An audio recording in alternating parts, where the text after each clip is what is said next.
Hello, everyone, and welcome to session 125 of Pokerole. And for those confused, yes, this is a Pokerole week right after a Pokerole week. That's because last week was a catch-up week, and this week is the normal schedule week, which we'll hopefully stick to after this. But I am here with everyone. Everyone is doing fine to good today, I think. So I myself have been having some toothache issues and also hurt my side slipping in the tub. So I'm a little low-key today, and you'll probably hear that I'm a little low-key today. Sorry about that. I'm recovering. I'll be okay. Just need some time to heal, really. But yeah, we're here today, and let's go ahead and just establish the usual intro stuff.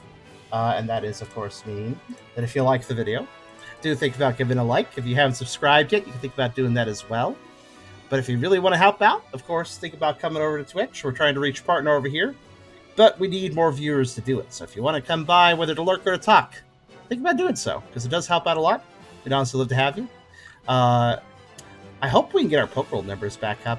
I appreciate the 30 or so viewers we typically have for Pokerole, but it used to be higher. It's understandable to have a drop-off of an ongoing series like this, but I do know there's a lot of people working to catch up, too, so I hope I see them on some live sessions as well later once they're caught up, so hopefully they come by when they reach that point. I know it can be a little tricky to catch up, of course, but yeah. I understand it. Thank you for coming by, though. It's really cool that there are this many people interested so far into the game. It is really cool. Even if I'd like more numbers, I'm still very much impressed by the number of people still interested. We also have a pretty cool Discord if you want to check that out. And we have a Pokerole Discord you can access off of that one. I have a Coffee link if you want to help directly monetize my content. I have a merch store if you want to buy some cool merch. And of course, we have a Pokerole wiki link as well, which is pokepioneers.fandom.com, which is another great way to catch up on episodes if you want to watch the episodes live once you're caught up but can't manage to watch all the videos. There is, of course, an episode recap list there. You can always check that out if you want. Also, character pages and beyond. Mostly a lot of work done by Enio as well as some other folks. Thank you very much for that work. It's just the work of fans, honestly. I guess it makes sense that we have it on fandom, even though it's a terrible site. But, you know, it is the work of fans, though, and I very much appreciate that, guys. Thank you so much for the help. But yeah, all links in the description. You can check them out at your leisure. Awesome. Yeah, so I'm excited. Since last week was catch up week. You know what that means. This week is a muster week. So I don't know if I should be. I feel suddenly ashamed because I was about to interject and say, "Oh, this means this is a mustard week," and then I realized, "Oh shit, that is a Tubby joke." And now I feel bad. It's like, oh no, he did the exact same joke I was thinking. Oh no.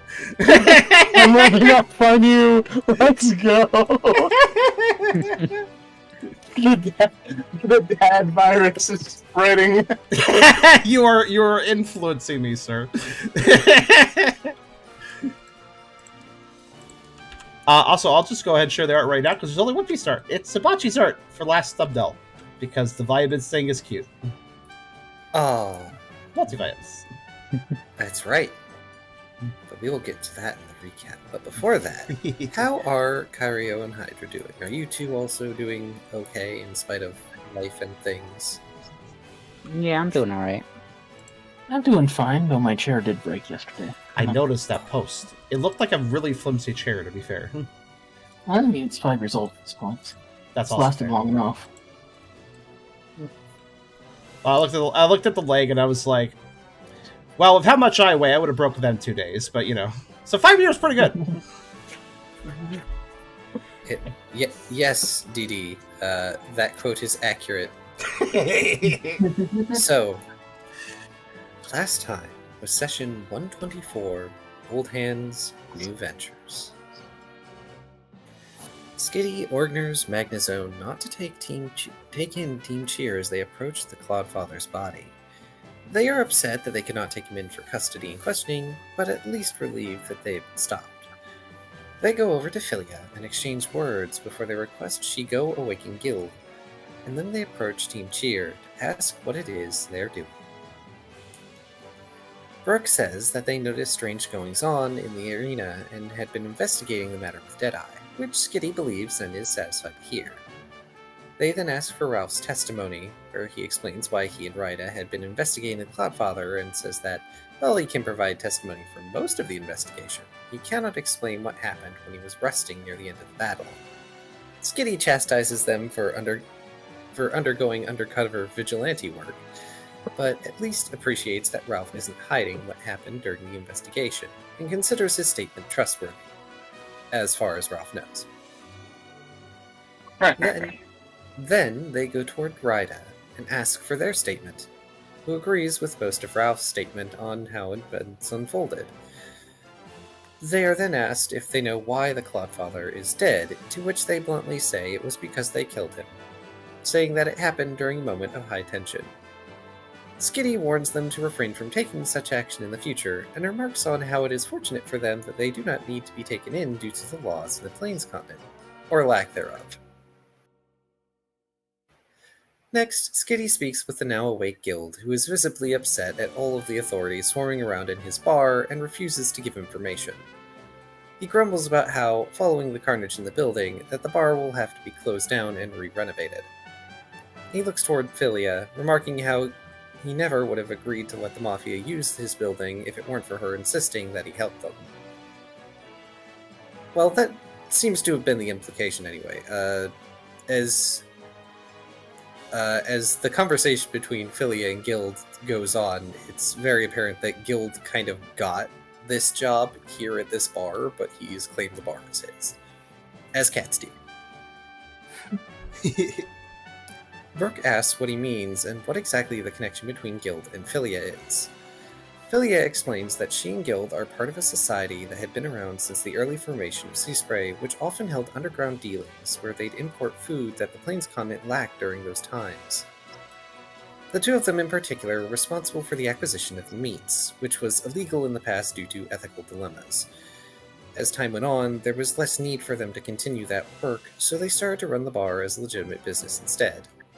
Among other businesses. However, on occasion, they would still try to offer assistance to individuals or groups with similarly shifty situations, and the Cloudfather's group was one such group, though they had no knowledge of the less legal actions the Mafia was undertaking at the time.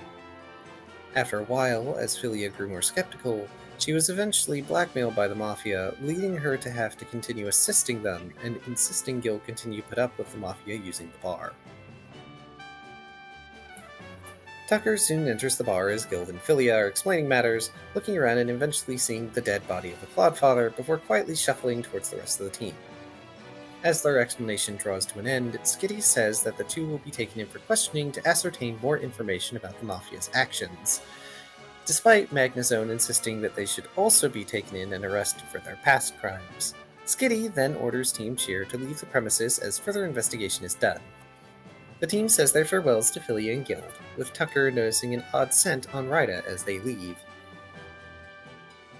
Once out of the building, Brooke reminds the team that this marks their last day in Sea Spray, so they should resolve any remaining matters as soon as possible. They first go to the hospital to have their wounds treated before going to the hotel to collect their luggage and Lyre. They find Justin awake, who explains that he and Lyre had been passing the time playing a board game they'd found in the room. He then asks about the strangely short thunderstorm that they could see from the window, but he was told to just wait until he reads about it in the newspaper.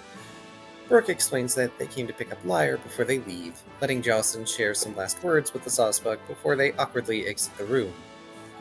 Ryda also offers them thanks for spending time with Lyre, which he is shocked but grateful to hear. After exiting the hotel with some rations, they then head over to Cafe V to let V know they're ready to go. As they enter the cafe, they see Umbreon and let them know why they're here. Umbreon takes them to V's office, where they see the Eevee with a massive backpack that is far too heavy for them to reliably carry. Ralph ends up having to carry the backpack for V, and they excitedly lead the team out of the cafe and out of Sea Spray. Once again, thank you very much, Enyo. You are a saint as always when you do these summaries and synopses. for some minor detail work, the rations that are mentioned are food that Alamolabolo insisted on giving people because y'all were beat up and looked beat up. And I mean, Tucker was like, can't turn down free food.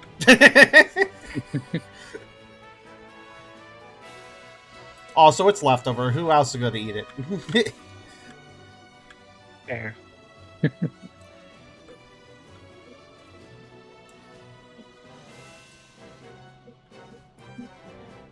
Actually, yeah, that was a pretty not terribly long recap this time. Actually, pretty easy to summarize this one. I mean, comparatively, at least.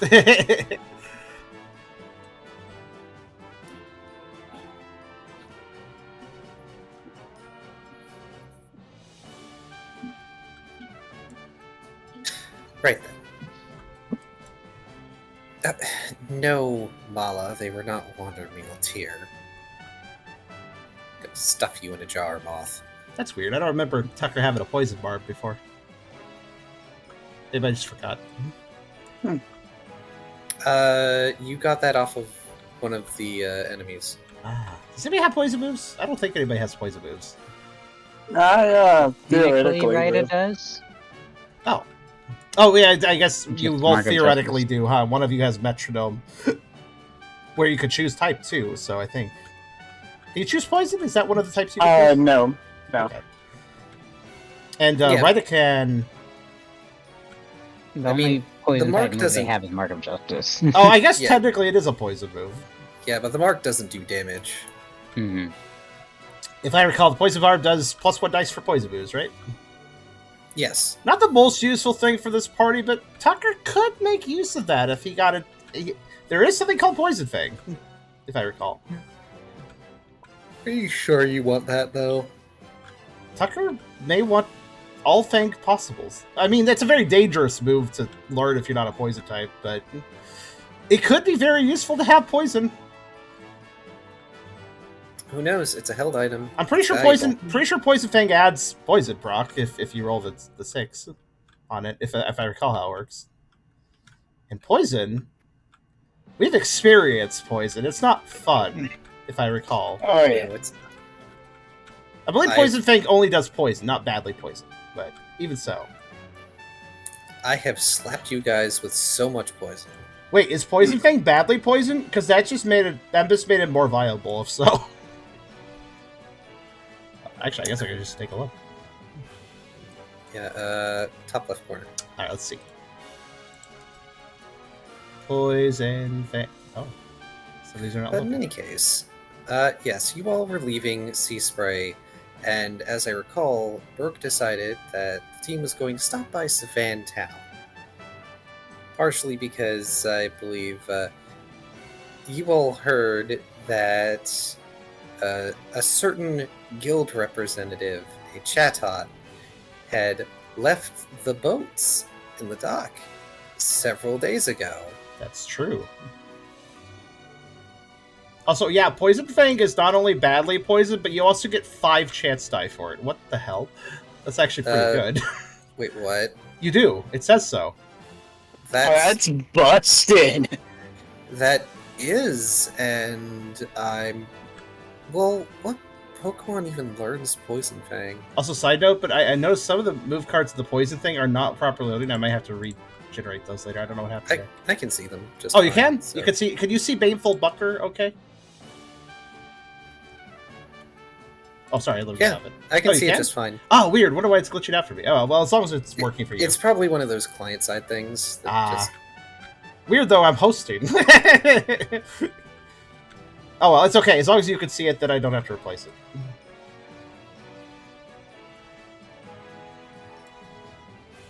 But yeah, I'm kind of like looking at that. I was actually wondering to myself, is that a glitch? Did they mean 5? But I mean, it says no. I think they did because there's a numerical 5 icon, and in the text it says floral 5. If it wasn't intentional, it probably wouldn't be consistent on 2 different sections of the card. That's yeah. I think there Well, might actually be a reason to learn Poison Fang. if you can find a way to do so. That's I the think tricky it's- part. I think it's because Poison Fang is a very uncommon move, and It's going to be hard to learn, but not many Pokemon learn it, I don't think, Who and it may have a does high learn it? chance to badly poison. yeah, I honestly I think Tucker learned it. I think he just in the process of learning it, he probably need to have some passion berries on hand because he's probably going to poison himself if he tries to learn it. If he can even Yeah. find a teacher. Yeah, Generation 6 onward, it has a 50% chance to badly poison. Wow. So it actually got improved. That's really kind of interesting. There is a very small number of Pokemon that can learn it. I'm very surprised because like badly poison is a pretty nasty effect in all the games. So typically, if something can cause badly poison, it's usually a pretty low chance. So, or at the very least, if it can cause badly poison, it just doesn't do any damage. Like what was that one move that does badly poison? But Like doesn't hurt you? toxic? Is it toxic that does badly poison without hurting you? Yeah, Pretty normally. sure toxic is badly poison, yeah. Normally, the only way to get reliable badly poisoned is through a non-damaging move because that just increases the chance. But to see a damaging move that does it, I mean, the damage isn't huge, power 50, but still, that's pretty insane. I didn't realize it was so good, or at least theoretically good. Anyway, sorry to tangent. I just am thinking about that now. It's okay. It was giving people time to have, like, interruptions blow over. But They can learn it. Puccina's in the list. Well, yeah. Okay, cool. I mean, it's special, apparently, but they can learn it. Says the publication says so.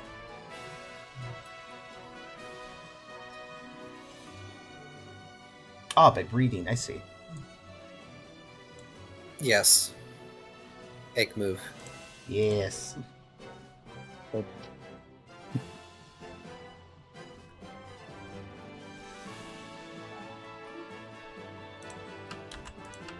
For anyone curious to look at the list, it's here.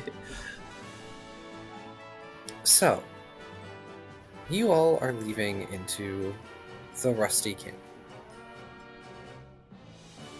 Is there anything special y'all want to do during your trip? Nothing comes to mind from me.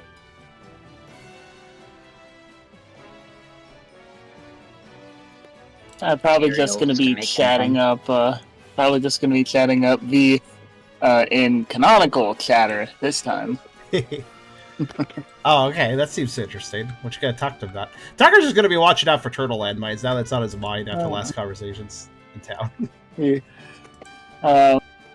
Just going to sort of start into it with, since I'm your designated pack mule, that means I get a bigger share of the loot, right?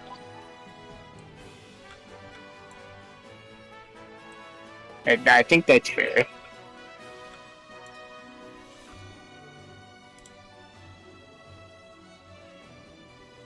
As I gear up to respond.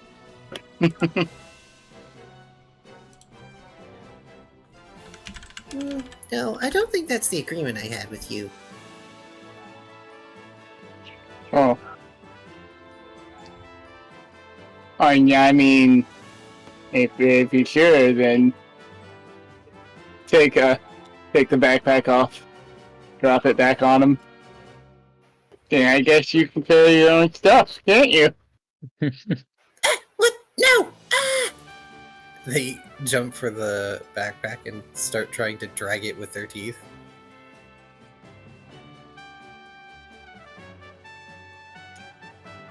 No, don't fall behind.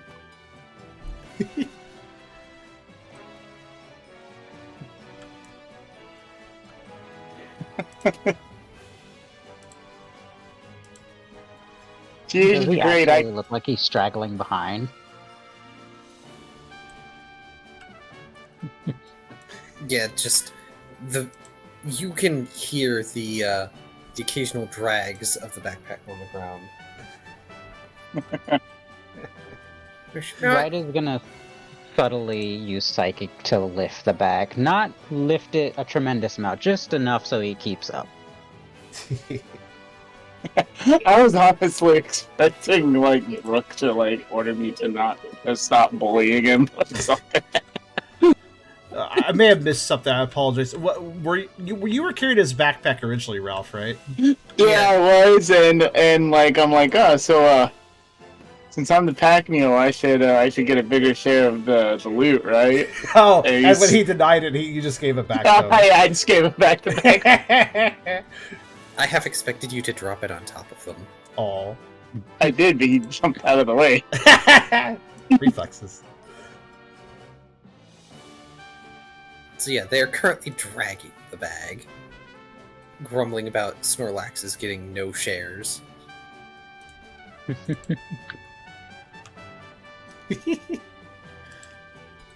Hired all of you, so you'll all get equal compensation.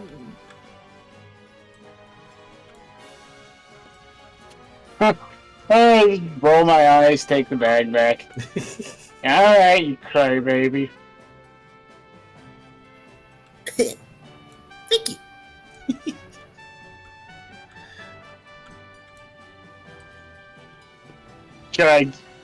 It makes me feel strong and awesome to like be able to like move this around with one hand, and after watching you like use your whole body to pull it.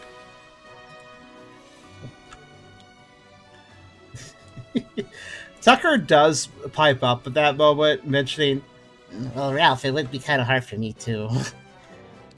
Yeah. Yeah. Biological sort of advantages and disadvantages here. I just wanted to tease someone. I am small but incredibly smart. Cross me if you dare. Casual, poignantly and purposefully walk a straight line in front of him before continuing onward.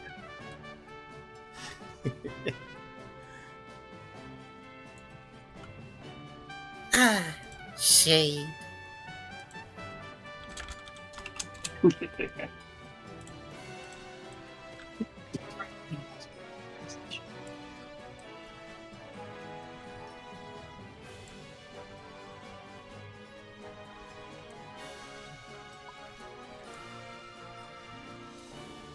Would you like me to do the line for you, Kyrio?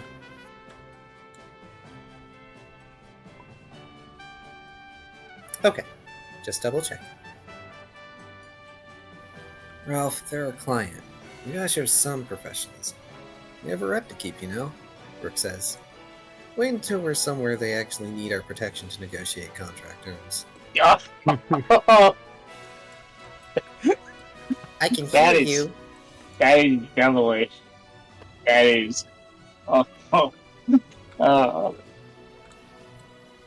V doesn't even seem to be grumbling when they say this. I can hear you, you know. Good to know at least one of you is smart when it comes to business. I'm not the leader. I don't have to be smart. I mean, I am, but Tucker will nod and add, "Now, if there's one thing I've learned, it's that V has a definite head for business. A head for other things, I'm not so sure. But a head for business, yeah."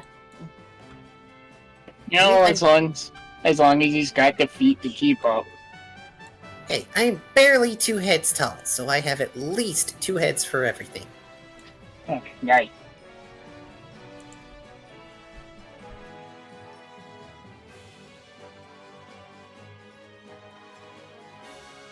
You all may be realizing this might be why V wears hats. So they appear taller.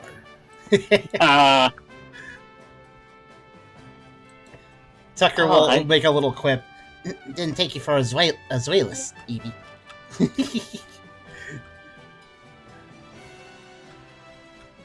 I don't know how to say that Pokemon's name, I apologize. Zuelis? Zuelis! Thank you, that's how you say it, okay. It's like jealous. Ah! Also like zealous. Like the word zealous, too. That's the way I interpret it anyway. There are several Pokemon where I've never figured out how to pronounce them. Yeah, so as we're trudging along, we'll go along a different line of questioning.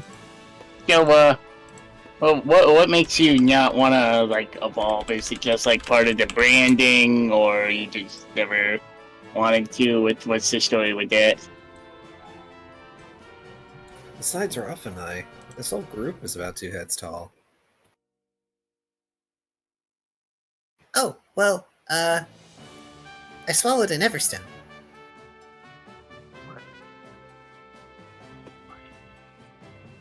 Huh. Hey, I guess that would do it. Yep, I am Forever V! Also, cute branding mascot reasons. And as an aside, was that a premeditated explanation for his unevolved status, or did you make that up on the spot? Yes. I see. Understandable. Have a nice day. The coitus.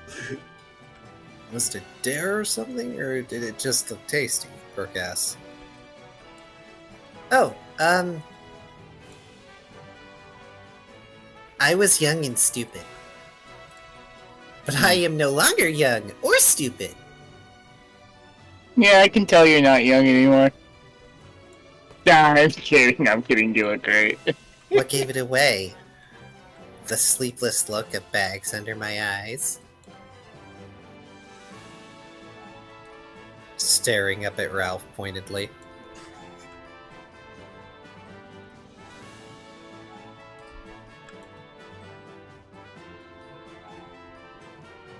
I know, I'm running out of banter. Just so honest about it. I'd say it was the intense lust for capitalism. Yeah, there we Aw, go. such compliments, Brooke. No wonder you're the leader. Yeah. Being a leader is too much work. It's I a just- lot of work, but it pays well. How much, does it now? Brooke, how much money you got in your pocket? Via speaking from their own experience, not yours. Oh no, I got disconnected. Disconnected. Oh no, everybody did. Table save. Wait, we didn't really do anything, but still. Table save. We moved the figures 2 feet. Yes, but this will also reprompt the music thing. Mhm. Yeah, I guess actually that's kind of a good thing for me. Table save. Alright, Steam. Oh, there it is. Yeah, right after I finish the table save, it disconnects me. Well, that was very polite of it to wait.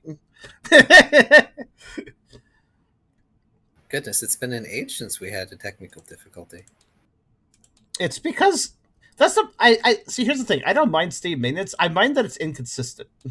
If it just always reliably disconnected me at the same time that every week, that'd be kind of like, all right, cool. I can plan around that.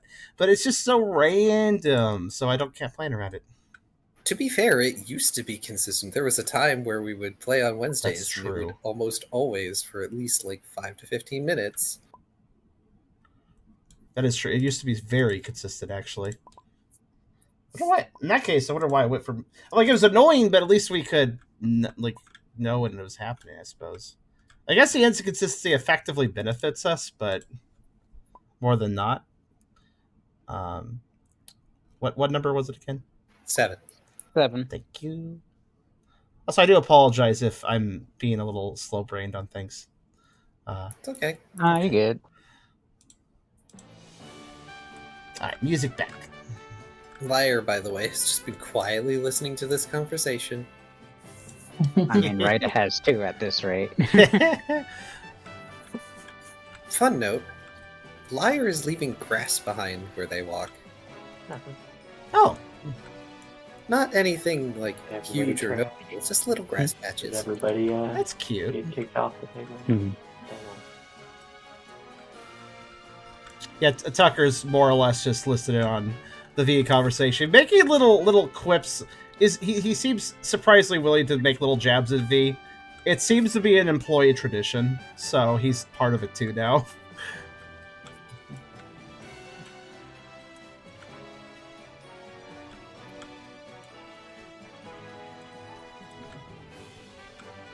Though he was quite honest when he said that V had a very good head for business.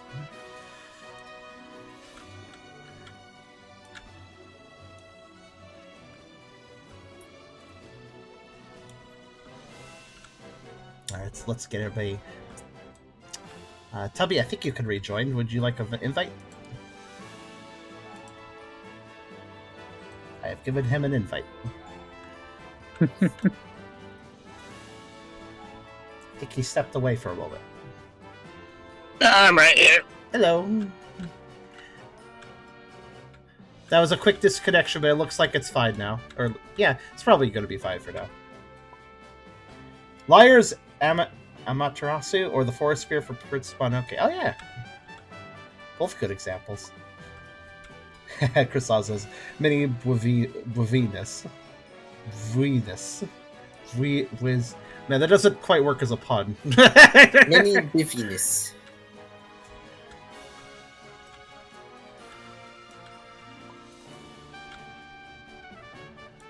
Does it? I'll have to let Blue and Goro know about that, Rook says. Hopefully we'll get our pay when we swing by the clubhouse. It's been a bit since we collected any. Wait, has Goro not been paying you?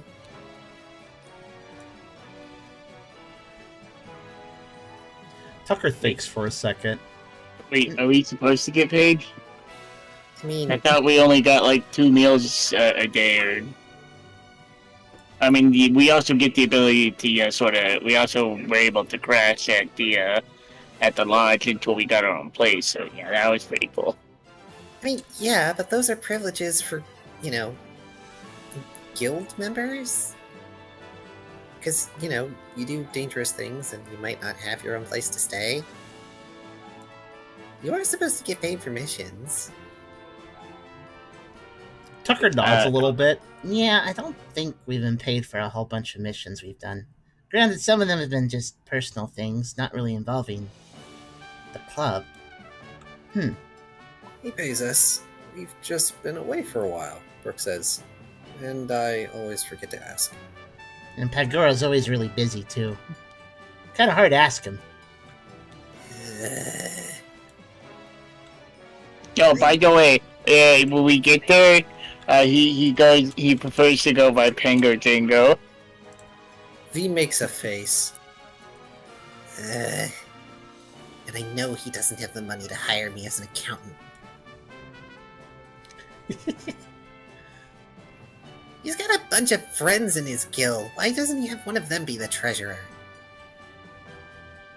Oh, I was the treasurer once.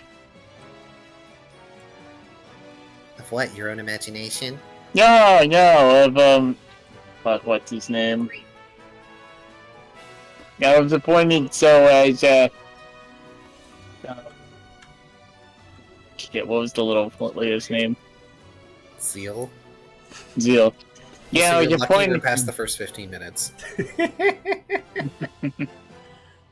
Yeah, I was appointed, Prince Zeal appointed me as a treasurer. So I don't think it counts because you don't really know what it is. And also, he doesn't really have any power yet because, he's still a child. But yeah. I don't have to specify all that on, like, a job application if I were to, put it down as a reference. Tucker quips, does his clan even use money? Yeah, I don't think so. That's probably why I didn't know what one was. Remember when I threw that huntress? Oh, that was great. V getting the I have an idea face.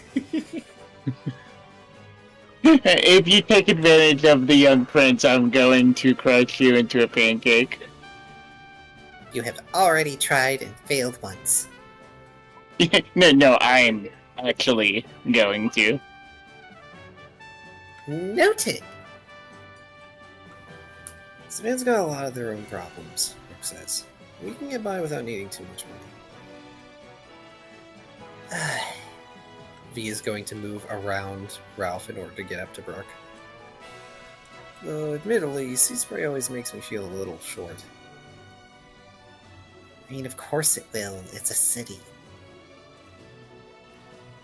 I mean, they call it a town, but it's a city. And it's not the point that you can get by without much money. The point is that he needs to pay you. There are rules to be followed, even out here.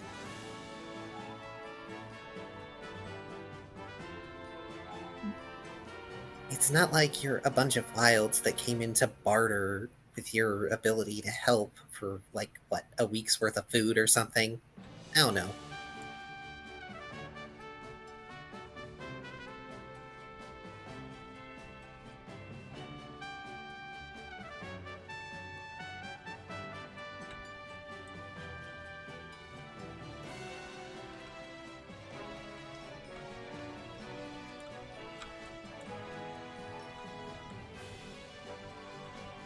Now that I think about it, aren't the pioneers just sponsored by the other guilds? They should have plenty of money. Be completely well, unaware. We'll have to ask Pango Dango, why aren't we rich yet? I mean, we fought, actually, I'm not sure I can tell you all the stuff we fought. Redacted, but trust me. Tucker thinks about these statement. Well, they are the Pioneering Club is sponsored by other guilds, I heard too, but, well, Savant doesn't feel very rich. I think a lot of the money might be being put into trying to get it to be cultivated. I'm not really sure, though.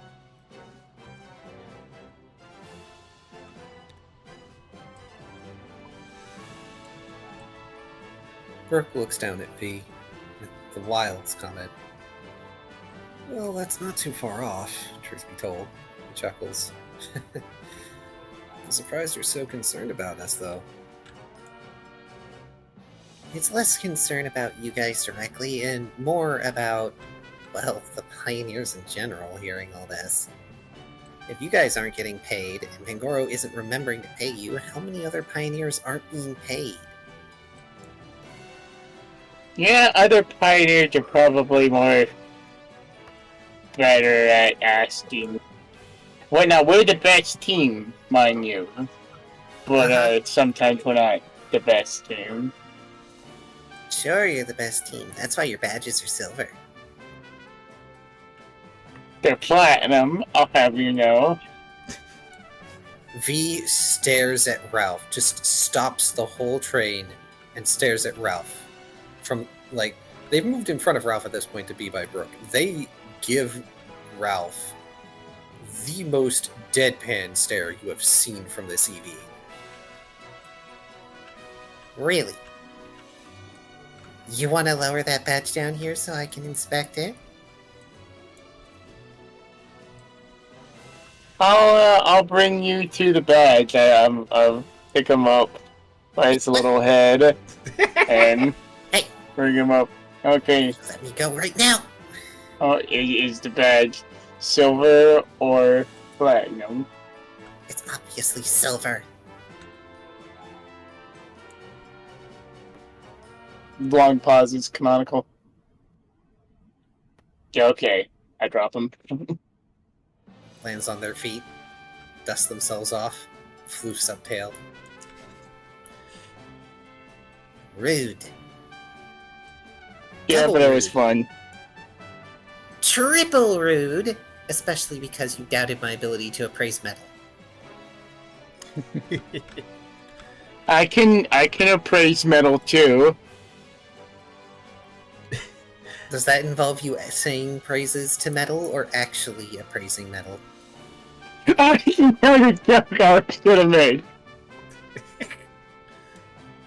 As I'm like rummaging through my my parts box looking for a suitable piece of metal.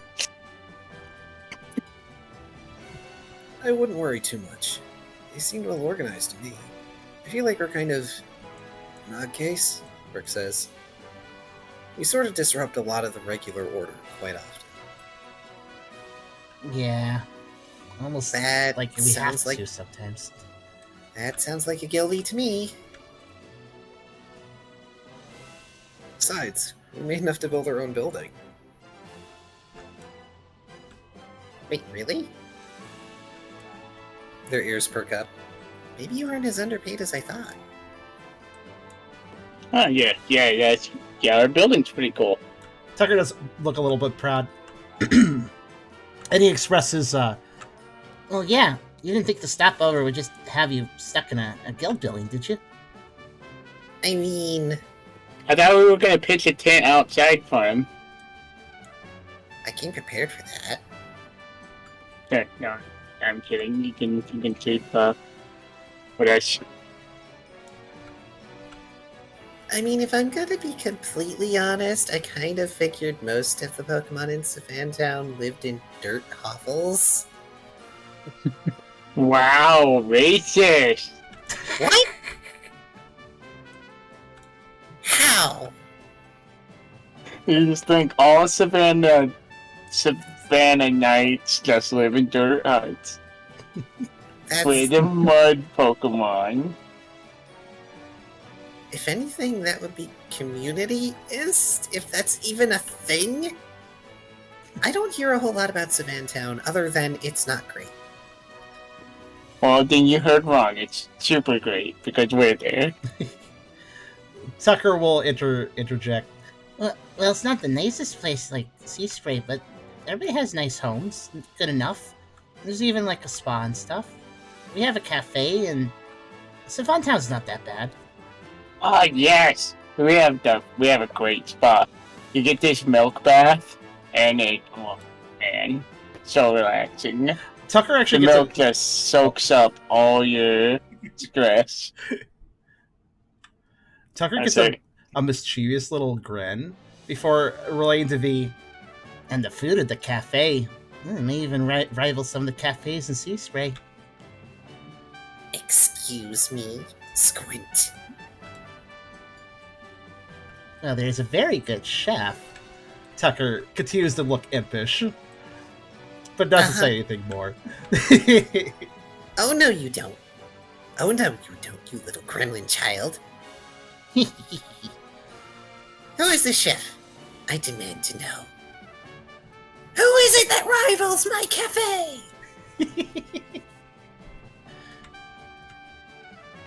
It's mine. I happen to run a cafe there. What? Yeah, I'm just kidding. I compulsively lie for fun sometimes. Bingo Dango got on to me about it when we first met, actually. I can see why. Looks over to Tucker. Hopefully you aren't rubbing off on it. Honestly, at this point, I can't tell who's rubbing off on who. But to answer We're your fine. question, Rise, the light party, they're very good at what they do. Oh. You mean the one that came by last time the Pioneers were in town? Tucker gives a nod. They're not just good at cooking, though. That's why they were with us doing guild stuff, well, club stuff. Well, yeah. I mean, they're one of the first Pioneers. Somebody on that team had to know how to cook. Well, I guess that's the answer. At least I think so. I don't know when Rise got into cooking.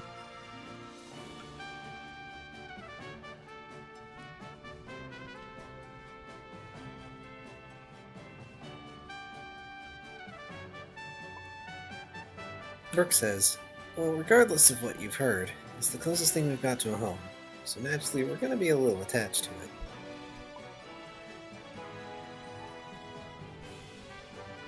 Meanwhile, right in the background, walking with Lyre and trying their best to decipher what they are saying. Oh, right. Rida has not been to Savantown at all. Wait, really? I guess you're right. I mean, they're trying to decipher what Liar is saying. Oh. Like, I imagine they're just in the background while they're having this big conversation. Those two are just off to the side, having their own chat. Rida has been Savant. Oh, they have been? Yeah. We had like the birthday cake. Yeah, I thought so. Oh, yeah, right. yeah. Sorry. I'm dumb. I forgot. Yeah. It's because we get teleported out of the dragon. Right. Of course. I keep Dungeon. forgetting that you all teleported to the Cave of Mirrors. Mm-hmm, mm-hmm. I'm actually kind of curious. Can can Ryder actually put any sort of work into deciphering that? They're definitely trying because they're not the biggest socialites, so they just like hanging a flyer. And I thought it would be cool if at some point they did just sort of learn what Liar was saying, Roll a linguistics like over test. time. I mean, there's one way you could learn. Hey, Liar, what's that thing? Oh, that word? Okay, what's that thing? That is a way to attempt, but I feel like Ryder is not as much of a blunt hammer about it. I know. I was like thinking, like, how would Tucker manage to do it? It's more to figure out patterns of speech. It's like, oh, he says this thing a lot, and usually that means something along the lines of this. I was just thinking, if Ryder's making an honest attempt, maybe there could be some sort of roll.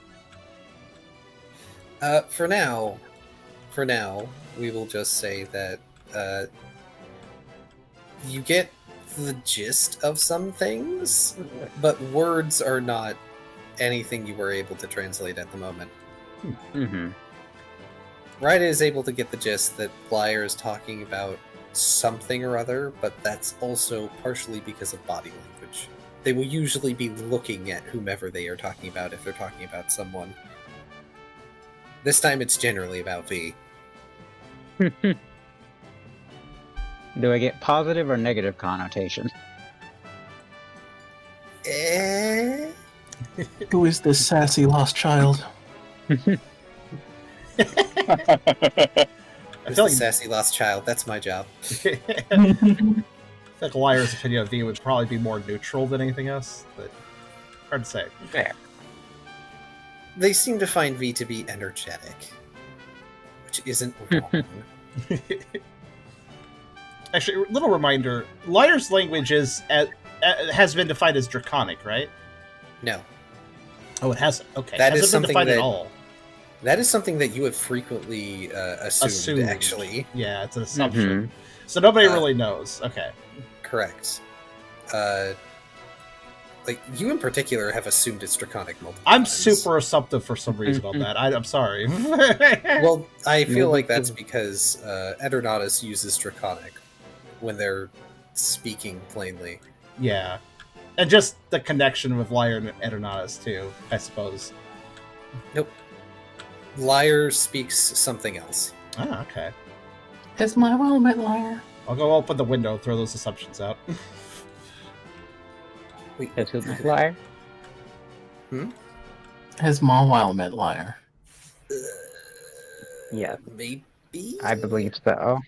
'Cause I think she'd be the only one who has No, even they the have. rope pants. Mawile met Liar because you all wanted to figure out who Liar was attached to. Yeah. I was thinking about this earlier. It's like, do they know about this? But yeah, you guys deduced that Liar is somehow related to Xernes Right. Yeah. with Mawile's help, because they had like the whole projector thing going. Yeah, okay. Okay. So we must have asked about the language, and I don't think she knew either. Yep. I believe she was trying to decipher it in some manner. How you can tell it's been a while. In any case, as the day ends up growing late, you all are going to make it to Mudbray's ranch. Are you going to stay there, or are you going to keep going? What time Please is it? rest. I need rest. We are Yeah, we're we still smart a little bit, so Yeah, we'll stop and rest for a bit. knowing that it's not usually any big inconvenience on Mudbray, yeah, let's Tucker be down for a rest. We Indeed. usually exchange some labor for it. Of course. Well, unfortunately, Mudbray has all the labor they need, as I, as storyteller, gesture to Machamp and Mudstack. That is true. That's true. They got some extra hired hands in now. So Yeah, they do have some extra hired hands. 4 of them, in fact. They're all in the same Pokemon, but yeah. But the main reason they don't let anyone sleep in the house is because they already have guests in the house who are going to see Spray. Oh, interesting. Yeah. However, It- they can offer you guys room in the barn. You don't mind sleeping in the barn, do you? As long as there's a roof, it's a good place to sleep, I think. Certainly better than a tent. We don't really use tents either. We just kind of sleep outside. That's true. How have none of you gotten sick?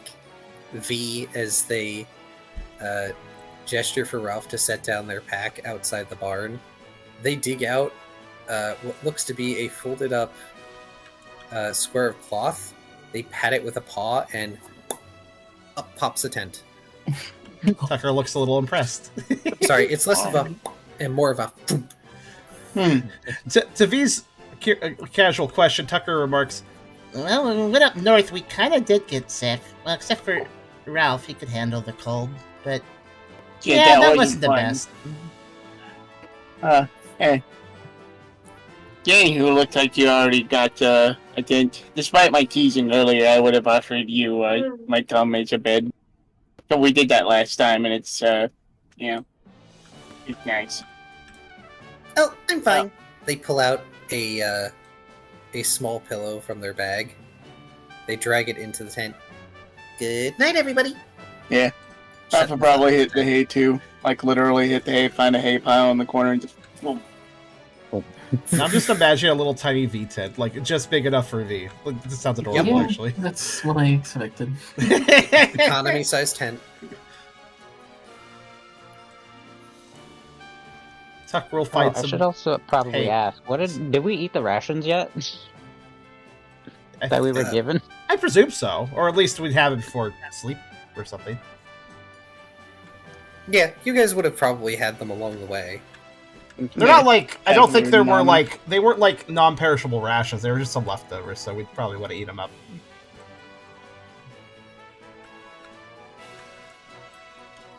Yes, something to help you guys along. Keeping the belly full.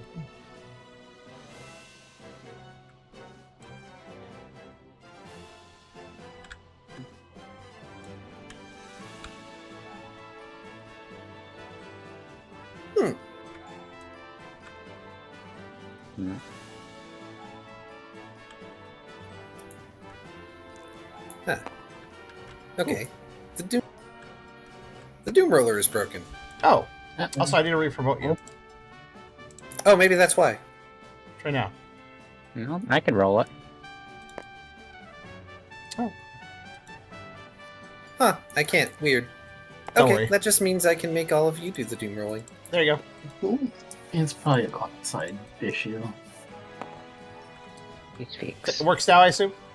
Yes, it Yeah, just copy the object. It usually resets its script. In any case, you all have a relatively peaceful night.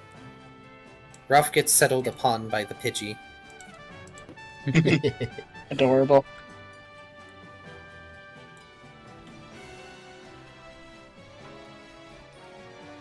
Morning comes. Mudbray will have left you all a metal tray with breakfast fixins at the door to the barn. V Vittles. will have already absconded with a pancake.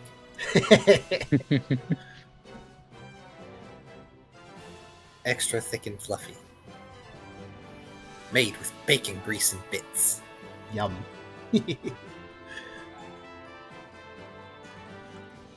Of course, Tucker will partake too, making sure to share. Ryder would assist with getting Wire his meal.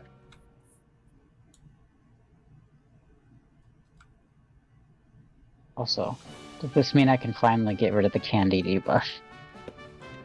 Oh, yes. Yes, you can. The day is Finally. over. The candy debuff is gone. Heal all HP and will, I assume. Yes. Yes. Everybody heal up, Remove please. buffs. Remove debuffs. Thank Arceus. What's the Yeah, first? that's the doing session. Yeah, the text is being funky. Well, what it is? Where? Let me see. Not for me. Typing over my own thing here. That's weird. Yeah. Wait, what's it doing I'm for gonna you? relog. What's it? Okay, yeah. I'll fix your guys' sheet Essentially, while when you we relog. delete and add new text, it's like writing over the previous text and not actually deleting it. Oh, that's weird. That's a weird one. I've never seen that. Yeah, so I've the seen it 2 before. and It's the usually 4 a are quiet there. thing. Ah. It's both letting you overwrite and not overwrite at the same time, sounds like. Mm-hmm. Yeah. Is that happening to you too, Tubby, or are you good? Oh, gross. Yeah. Oh, that's gross. It actually changed, though. It did update. Yeah, it properly, does but- actually change. Just a rendering error, but Yeah, I guess it's Mhm. gross. that's really weird. Or that's a yeah. I guess it's happened before. I've just never seen it wide scale like this. Oh yeah, I'll just got deal the with it. cookie still. I forget where it even comes from, but I can click on it and play Cookie Clicker in tabletop. The cookie's just there to amuse you. If I recall I correctly. feel like you consumed it ages ago. It's just there. It was I so will good, say it when stays you with me edited forever. the thing charm, it did actually fix it. Oh, when I changed it. Yeah, so now for me it shows 7F7 normally, but the bottom one says 42/4 wheel. Yeah, 42. There you go. No, didn't fix it that time. Oh well, Okay, Yeah, that's it's really weird. it's fine. It's fine. Also, Lucky Chat wore off on everyone, I assume. Yes, Lucky Yes. Chant wore off. Any buffs or debuffs have worn off. None of you has a status affliction that will persist over the course of days. We had a lot of battle stuff happening, so I'm just like looking over the sheets to make sure everything goes back to neutral. All right, there we go.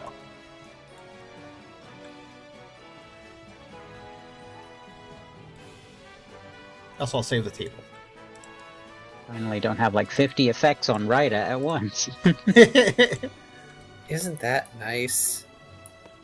Also, Rida sitting at overcap contest. What happened? Wait, what caused that? Garments. Ah, Wag. I see. I see. Icy, yeah. just I want an straight up, icy. just straight up dressing like the Clodfather, pretty much. Yep. I'd like an icy. They are the mafia now. To be fair, they are still generic clothing items, so they don't exactly represent the. Now, see, here's the thing: Tucker though wants to get his piercings refashioned and not show the Clodster insignia on it before he wears them. So Which Blaze might be able to help with. that's true. He could actually maybe because it just needs like a little remelting, right? So In any case, after breakfast, you all are free to continue on your way.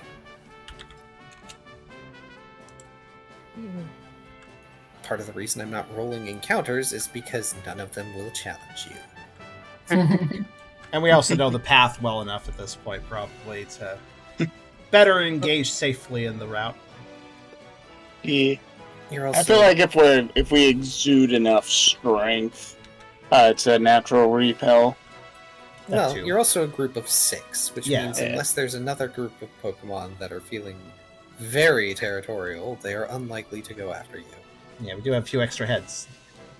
You do spot a Turdinator. Briefly, before it suddenly explodes. As they are wont to do. Anywhere near us, or No, a bit of a ways away. They seem to have done this to destroy a rock that was in their way. Nature is beautiful. Yes, nature is very beautiful. Just a small reminder as to why they don't have a proper road. Yeah. I can see where it would be This is why difficult. they need to build a highway. That highway would have craters in it within a week. Well, they're not good at building things, but they'd be great at demo work.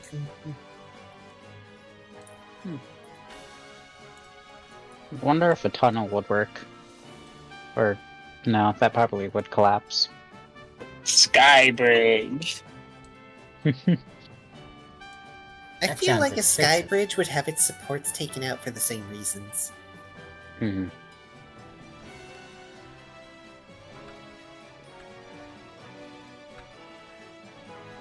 Oh well, gonna have to just rely on good old-fashioned escort work.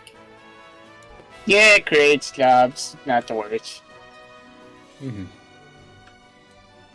Plus, you could sell it. You could tourist wrap it as exciting, breathtaking adventure. Blah blah blah blah blah.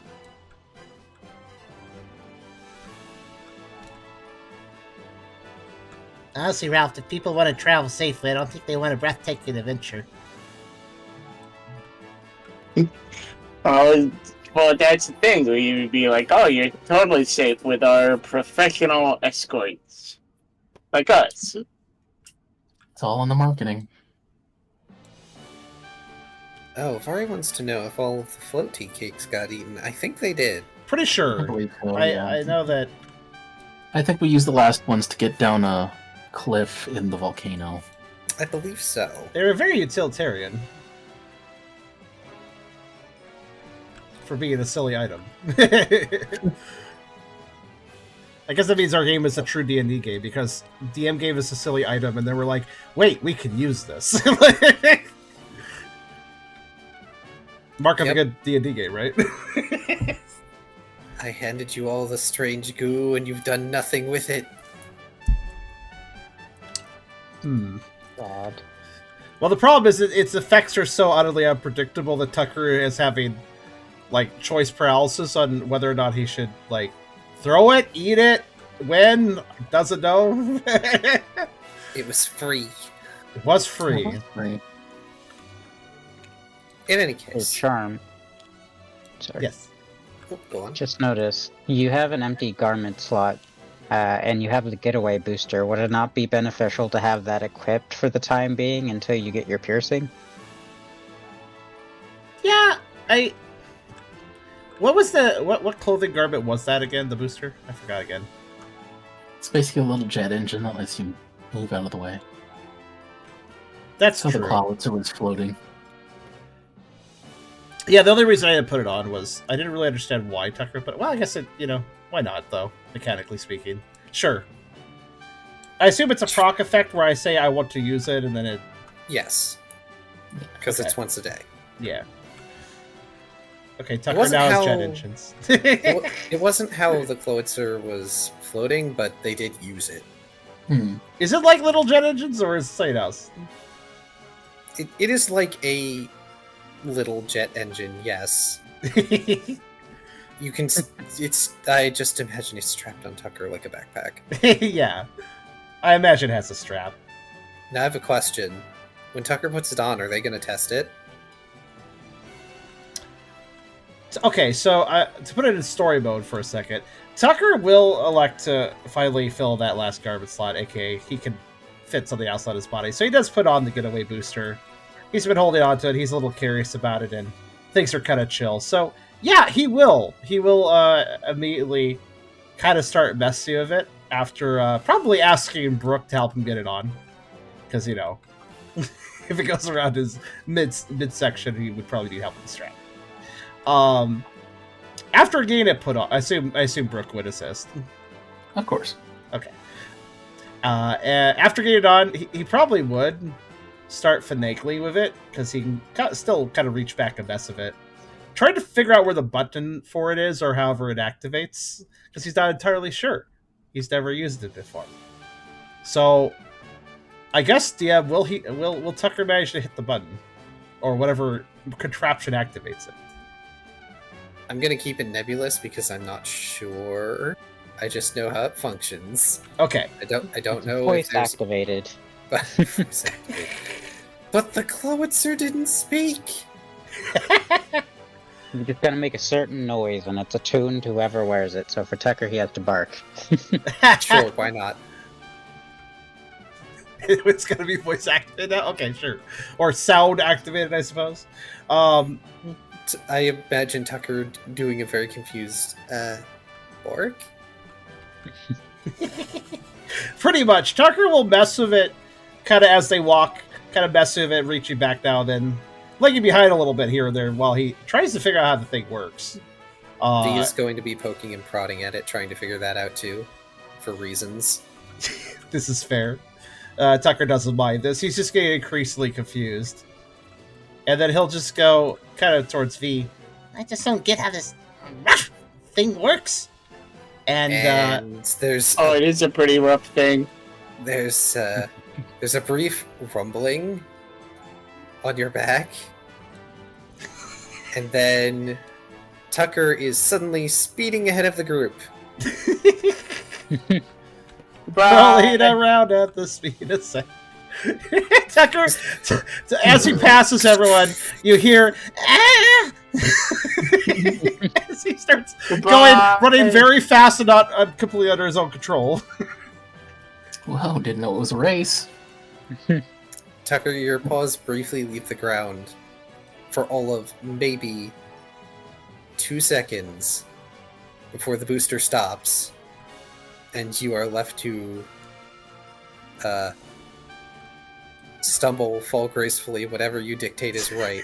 Kind of a belly flop slide. It doesn't function for very long, but it functions. Tucker just lays on the ground for a second, making sure the thing is done for now before he stands up. Looking a little dazed, but exhilarated. V bounding up with big sparkly eyes. How did you make it work? I must know. Voice activation? He kind of says without really knowing. Well, what did you say before it turned on? Bark? He actually says and doesn't actually do it because he's a little cautious now. V does a small yap to see if it works. No. No, it does not. Maybe it's out of batteries. Ah. And I was thinking you could fly with this thing. Maybe for a little while. But not... I don't think I'd want to test it off a cliff or anything, though. What about the roof of the building? It's still kind of unsafe. Okay. What about the top of a staircase? That sounds sharp and bad, if I went down that. The top of a stool? I mean, I guess I could do that. Don't blame me if you fly into a wall. I don't think This I'd was do your this suggestion. indoors. I'll stand in front of him so that he hits me. He won't hurt me. Tucker thinks about that. Actually, yeah, you would be a good cushion in case. Tucker kind of does mess with it a little bit. Does it seem to be in a different state after being used? Does it seem, like, exhausted? Or overly hot or something? Tucker will notice that there is a little square on the side of the booster. It has swapped from being a green square to a red square. Tucker will point it out to everyone. The color It is- changed. It is small, very easy to miss.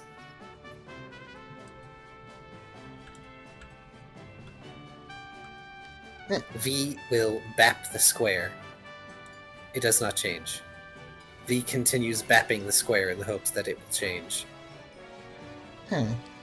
Maybe it's gotta be green again to use. Does it need, like, a fuel or something? I don't know. Doesn't look like it has a fuel intake port. Maybe it just needs some time then. That's the worst. Time-gated services.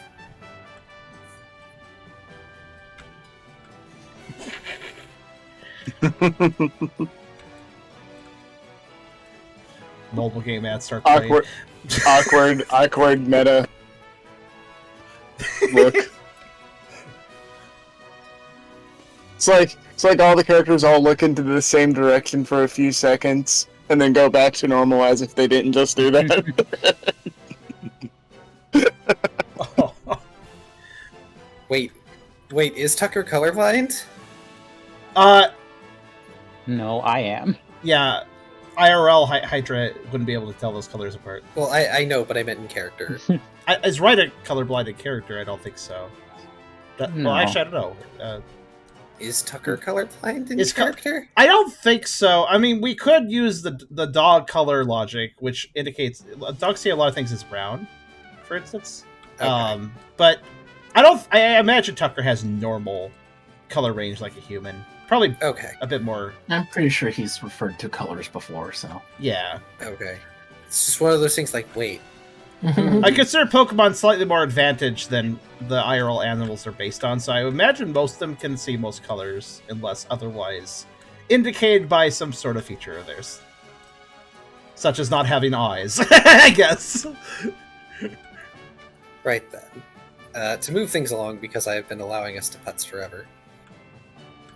But yeah, Tucker will officially note how this thing works, and it is exhausted for now, so I'll put a little dot on it to indicate that. Actually, I need to make a quick bathroom trip, so That's fine. I'm going to dictate that everybody needs to stretch and hydrate and everything before we move on to getting back to Savant. Okay. I want to put an orange dot on the getaway booster when it's already used that day.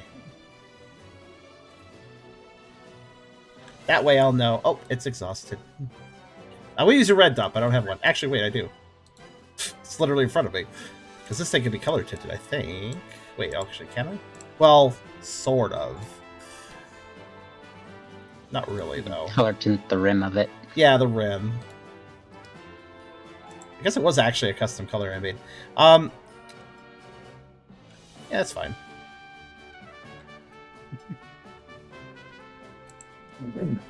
Actually, you know what? Since he's taking a bit of a break, I'm just going to quickly grab red. 1 second. There we go. It's like, this is really simple, actually. Draggy. Yeah. And copy image address. That should do it. Yes. Okay. I mean, it might be useful to have red dots around, so just place one on the table. Oh no, he gives Next a to table the chicken yellow one. box. It... You know, I don't know why I did that, but sure.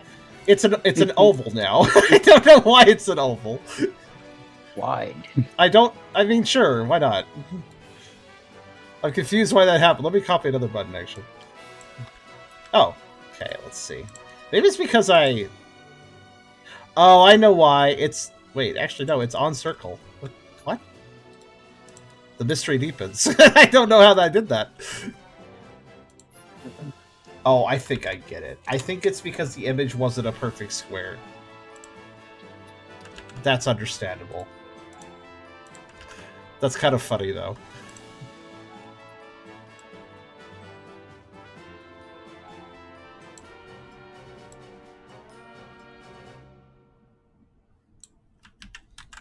No worries. I will just do it again. What's everybody else doing on this leg of the trip, by the way? Anything, I think Wright is still just trying to decipher Liar's language while you guys chat amongst yourselves. Indeed, indeed. This is fair. Yeah, much more. It's mostly just We keeping should- an eye out for danger and stuff. Yeah. Also, I'm just Typical gonna escort mission stuff. put a little red dot, by the way, to the left of my sheet. If anybody needs a red dot for something, because they're like, the red dot's appropriate for this, there you go. Just take one. Nice. Yeah. Yo. I feel like we need a song to sing while we travel. Oh. 99 bottles of root beer on the wall, 99 bottles of root beer. Take it away, V. I like how you're like, take it away, V. Meanwhile, the person who voiced XV just literally not here. Oh, right, sorry.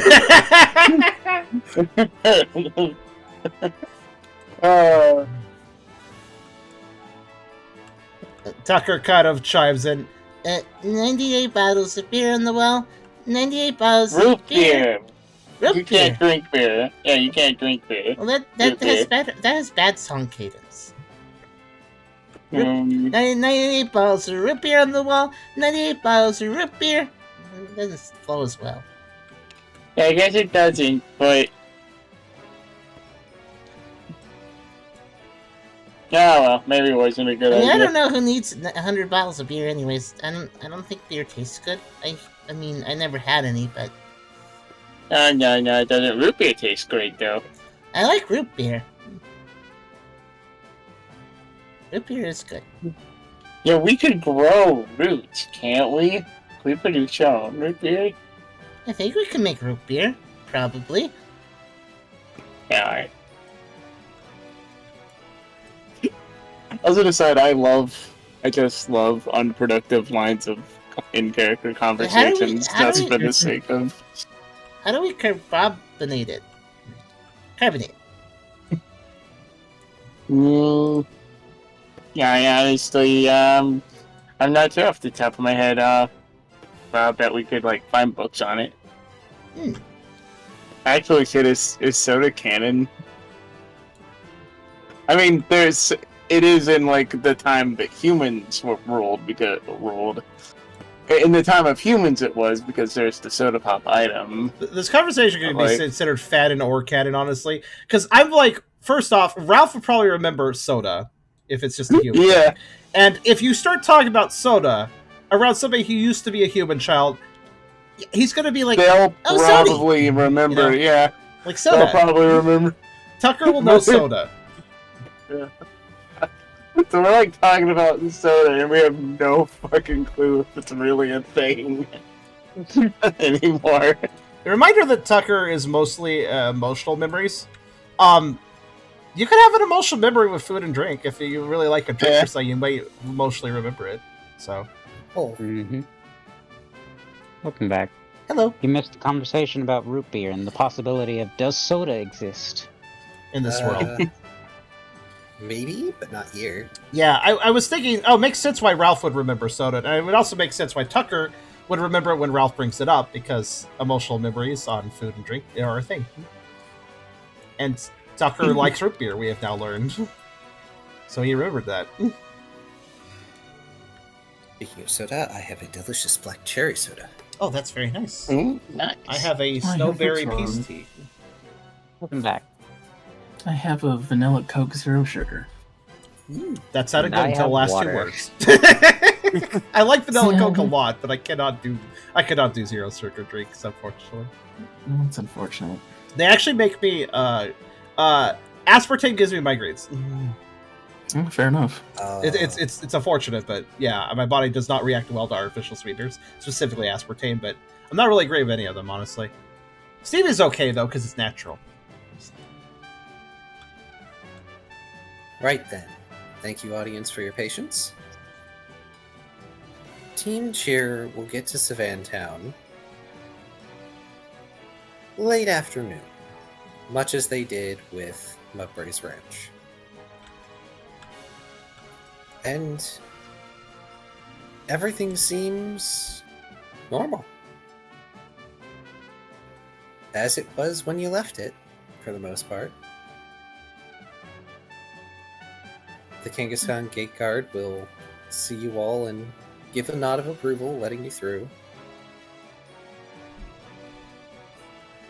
Good. Only 2 days travel? Yeah, I believe that is standard. Between Sea Spray and Savant, yes. Yeah. Yep. Especially because it's walking and it's not like there's any vehicle or anything. Yeah, there's no big group to trudge through. Bigger the group, the safer you are, but the slower you're gonna travel. Yeah, because I think it took like 2.5 days with the big group. Mm-hmm. Not a huge slowdown, but still. Yeah, we were moving pretty efficiently. Efficiently enough that Tucker couldn't quite use the net stare. He wants to use that at some point, but it's when they're not moving as fast through their travels, that's when they'll use it. You still hold on to it. It's useful for hunting.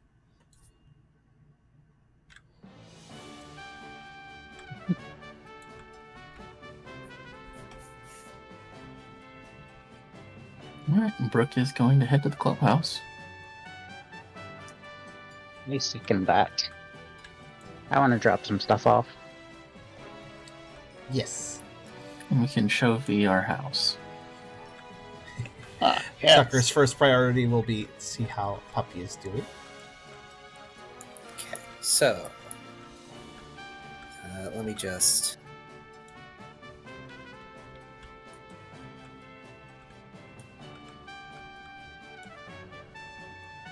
Brooke's going to the Pioneer Club.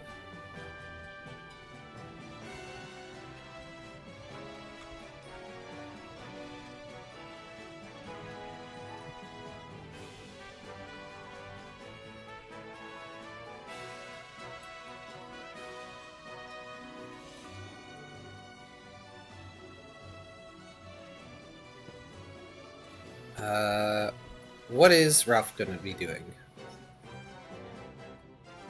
Oh, probably show V around. Yeah, show him our house. Show him and show him all our friends. Oh yeah, there's lots of great people here that everyone in town. I'm like the most popular guy in town. I'll take you to. Actually, no. We should I should probably wait to see Pango Django for when we do the debriefing. I'll take you to meet my good friend, the postmistress. Yeah, there's a postal service out here. Yes. I'll V completely ignoring Ralph's giggling. But yes, on one of the initiative cards I wrote where everyone was going. yeah, he's totally gonna do that.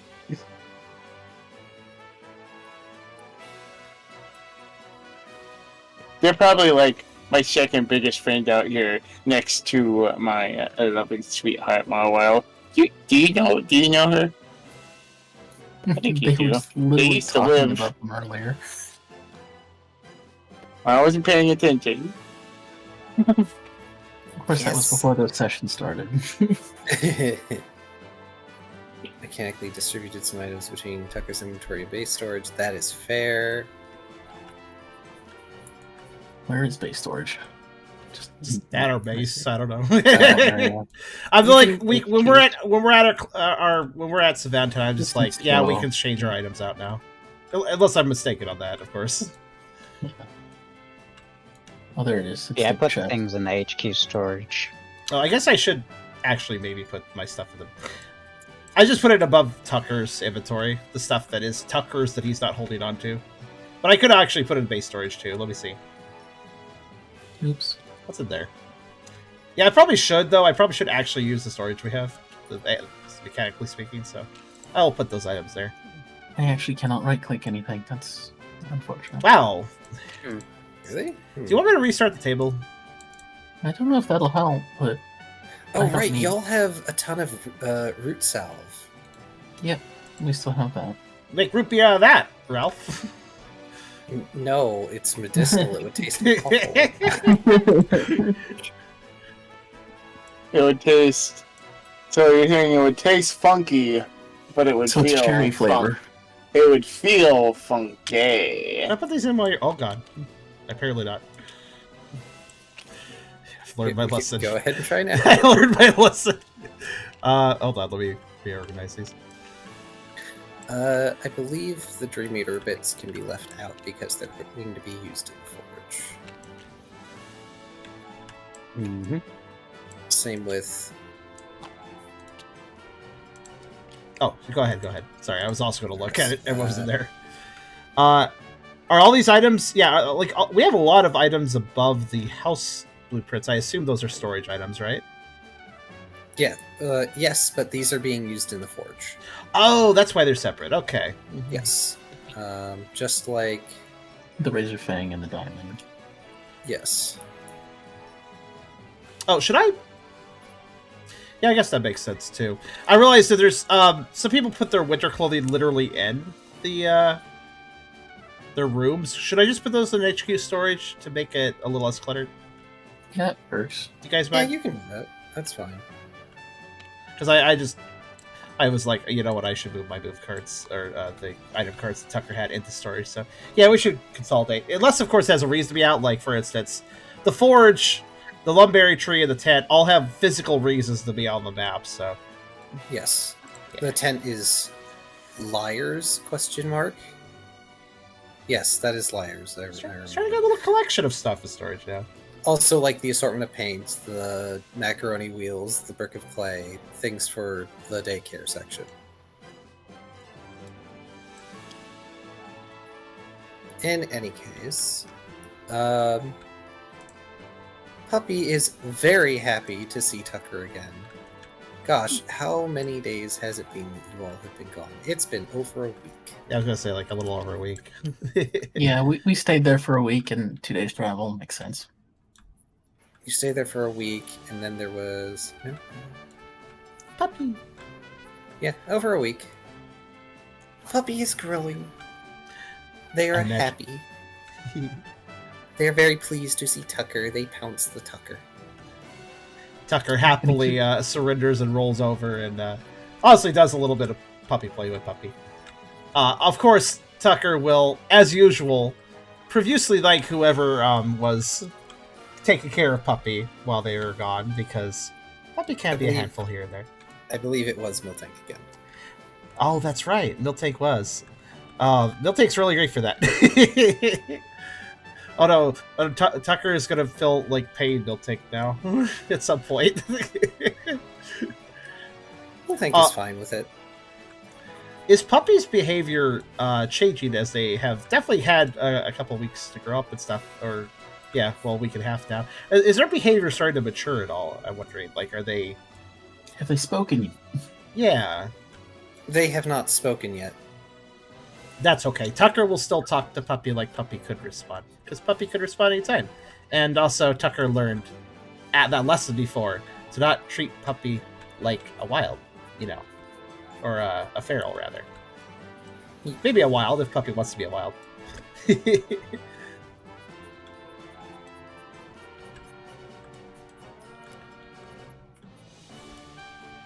There will be many cute... roll me 10 Doom, please. What? That's for Hydra. Oh, no. I was like, right after what I said, like, what? No. But yeah, Puppy is getting a bit bigger. They have started developing more prominent stripy marks. Ah, cool. Getting more of those tiger marks, kind of. Day will come where it will be inappropriate to call them Puppy. Well, that is their name for now. For now, they're a puppy. They are puppy until they want to be something other than puppy. And Tucker will both do a bit of doggy play with them, but also talk to them and treat them like an equal as well. Even if it's not entirely... It looks... I imagine that does Puppy seem to understand, Tucker? Yeah, they do, to some Okay. extent. They are still a very young child. That's fair. Sorry, they aren't a bug Pokemon. They don't mature rapidly. Yeah. I don't actually know. How long has it been that Puppy has been hatched at this point? Yeah. It was been a before we left for the library, so it's been at least a month. Yeah, still Puppy, but getting to be slightly more older Puppy. Yes. They're not as big as Tucker yet, but Tucker is going to notice that they are rapidly becoming quite large. Tucker has to wonder, given that Puppy is clearly from an older strain of Puccina, if Puppy will actually be perhaps even bigger than Tucker at full maturity. No way to know, but Tucker wonders. They are also very hungry. Miltank is going to make note of that, specifically to Tucker, that they eat a lot. Tucker looks particularly embarrassed about that and expresses to Miltank, if Puppies be too expensive, he could try to pull some money together or something. It's not something that Miltank is concerned with for mildly obvious reasons. It's just that they wanted to warn Tucker. Because, yeah. Growing young Mons do need a lot of food, but this is more than they expected. Though it is obvious that Miltank is not trying to guilt or anything, Tucker will still profusely thank Miltank for taking care of Puppy and including Puppy's need of food. Crocodile is also, as is in character for them, grumpy. However, they do not seem to be grumpy at Puppy this time. Tucker will also thank the grumpy Crocodile, of course. And also on the food thing, Tucker will probably remark, Jeez, sounds like Puppy almost has the same appetite as me. Or maybe more. Oh, I was going to compare it to your friend, but that might be a little rude. Actually, Obviously he's- referring to Ralph. Well, actually, he's gotten a little bit more nuanced on how much he eats. Because if I recall, his revolution did result in Ralph being able to control his hunger pangs more, right? Yeah. The evolving made it so that he's not perpetually hungry. I'm sure he Yep. still could eat a lot, but Yeah, I you mean, know. he still could eat quite a bit, and he still gets hungry, but he's no longer predisposed to just by biological design be hungry all the time. Yeah. Ralph literally able to eat energy to sustain himself now. Yay. Also, to Beerus's two Yeah, chubby it's Puchinas. Probably not. Oh, go ahead, Ralph. Yeah, it's like not perpetual, but it's like It's I feel like he can't subsist forever on it, but like it just prevents him from being hungry all the time. It's a good sides filler, basically. Ralph has basically developed functions that allow him to bypass the usual constant hunger, but there are still physiological and nutritional needs to survive. Yeah. Mm-hmm. Also, I'm going to wager a guess to Beerus's statement. I'm assuming, though, that while Puppy is eating a lot of food, there is not really a lot of paunch to Puppy. I'm assuming that's going all into his, like, They are muscles and puppy such. shaped. Yeah, puppy shaped. You cannot tell as yet. They are This is puppy fair. shaped. I'm imagining the Puppy will probably remain somewhat lean, and the food will probably just go to pure strength, honestly. But we'll see, I suppose. That's another thing. They are also very active, Yes. and Miltank will very quietly let Tucker know that Crocodile has been very nice in helping exercise Puppy. You do, however, learn that Lilligant is still missing. Oh. When Tucker learns this, he's going to be... though reuniting with Puppy makes him quite happy, he goes quite somber hearing that news. And he will ask, Still missing, huh?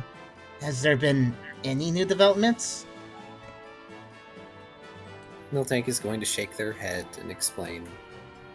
I'm mainly not doing the voice because I can't do the no, voice it's very fine, well it's right now. fine. And they're going to explain that, unfortunately, they can't really send anyone to search. Not while the Auditor is here. And even if they could, they wouldn't know where to start. Tucker kind of muses on the Auditor. I think, if I recall, the team did hear about that. They've heard about the Auditor coming, and they heard about a guild official recently that got off a boat, It's Sea Spray, possibly only a day or two after the team got to Sea Spray. yeah. Tucker notes that, puts it in the back of his mind, though. What was the current status of... I know there was a little bit of investigative work that Tucker was helming to some degree in trying to figure out what was up with Lilligant and where she had gone. I remember that. Did they find a box under her bed or something? Correct, but it was locked. And it hasn't been opened, I assume. No, not to my knowledge. Audience, for those that remember, you are free to correct me. I don't believe that the box was opened. Yeah, just trying to dig up some. They're kind of old. They're kind of old events, so I'm trying to dig them up in my brain. Actually, why am I? Please rush and bring it over. Give me 1 sec. Sure. There's a reason that Enio's summaries are a godsend, and it's not just because they let me recap easy. You can also hit Control F and look up Lilligant and see where she was referenced and figure out the old story recap beats, right? Can. This was over 30 sessions ago. No wonder I'm digging up my brain a little bit. Oh, not 30 sessions ago. Good. Less than 20, actually. Okay. Because it was, I believe, Townterlude, which was session number 6. Ah.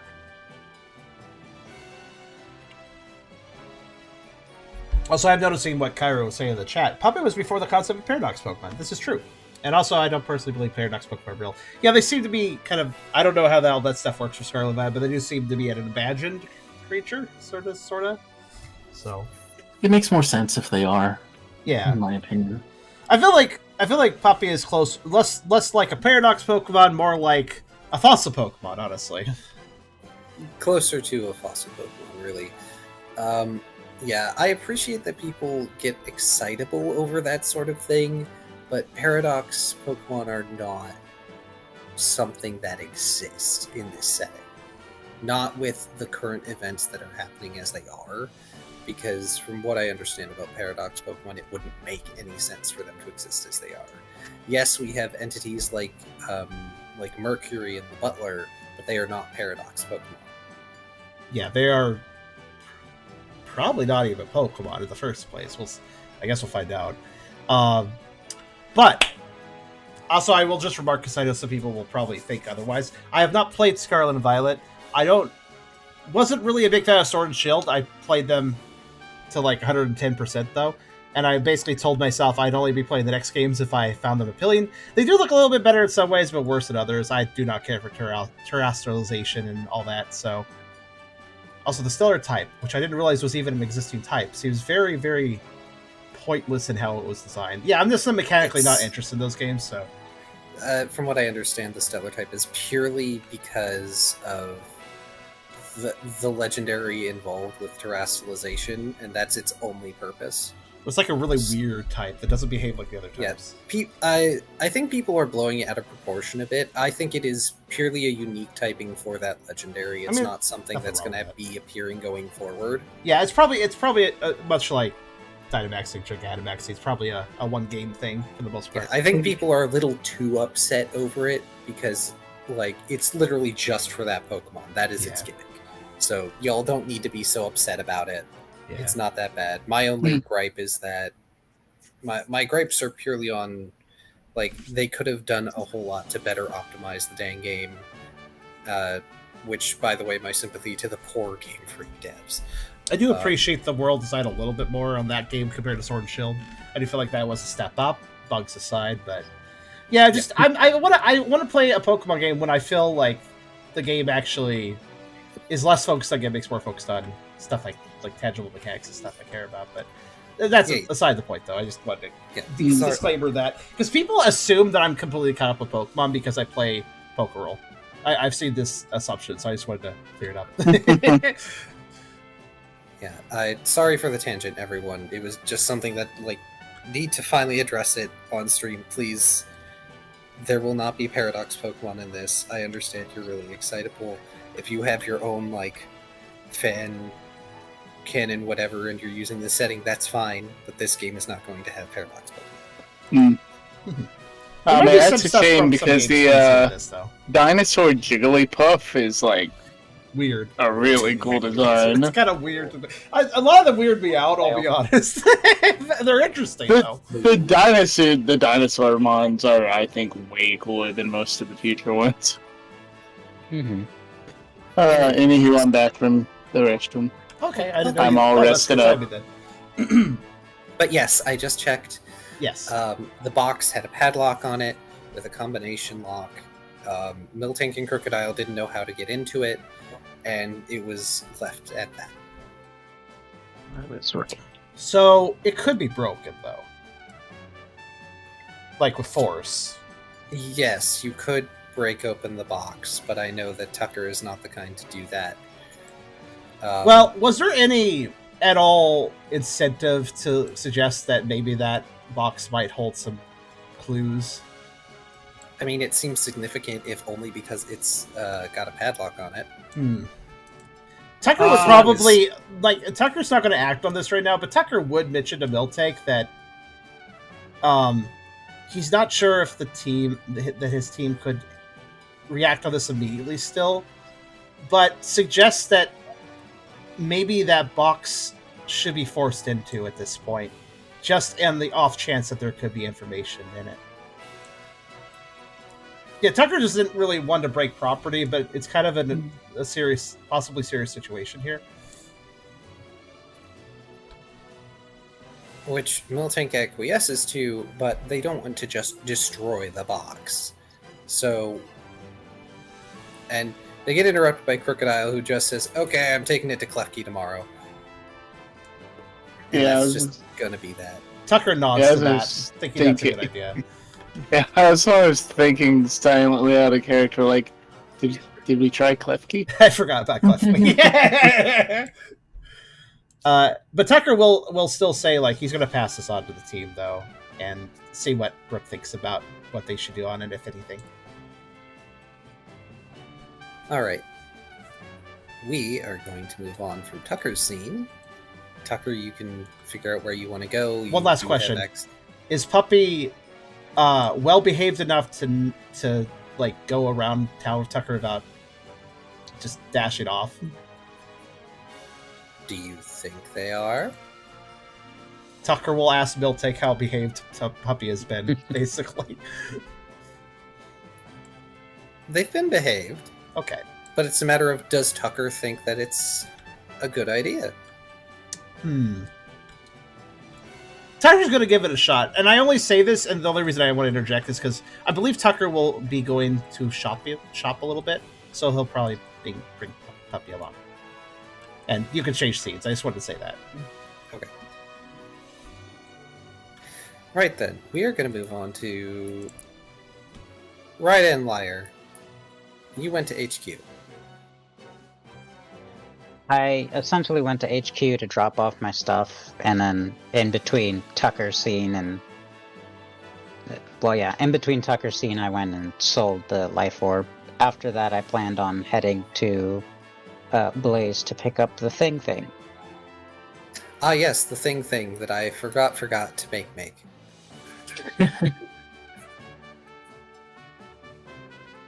That I think they said they might not be able to get it done in a week. Oh wait, you just sold some items? Oh.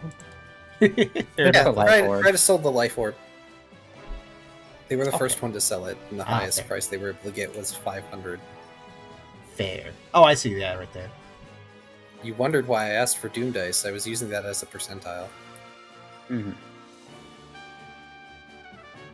Well, if it's not ready, then Ryder will just hang out with Liar. Okay. It isn't ready. And unfortunately, Blaze has not been in a position for multiple days to do the forging thing. Especially not with the auditor here. Mm-hmm. Which they actually apologized to Ryder for. Because they wanted to work on it more. They've got the bits and bobs all together.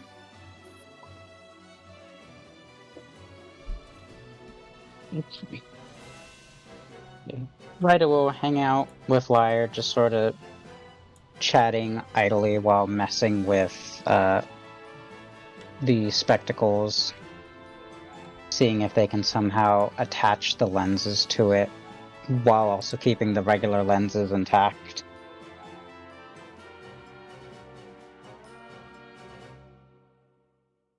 Unfortunately, the rims of the spectacles are not built in such a way where you could overlap the lenses. But you might be able to get someone, like, say, a jeweler, to help make the lenses, the best word I'm coming up with right now is flippable. Mm-hmm. It wouldn't take Okay. much to add a hinge to the rim.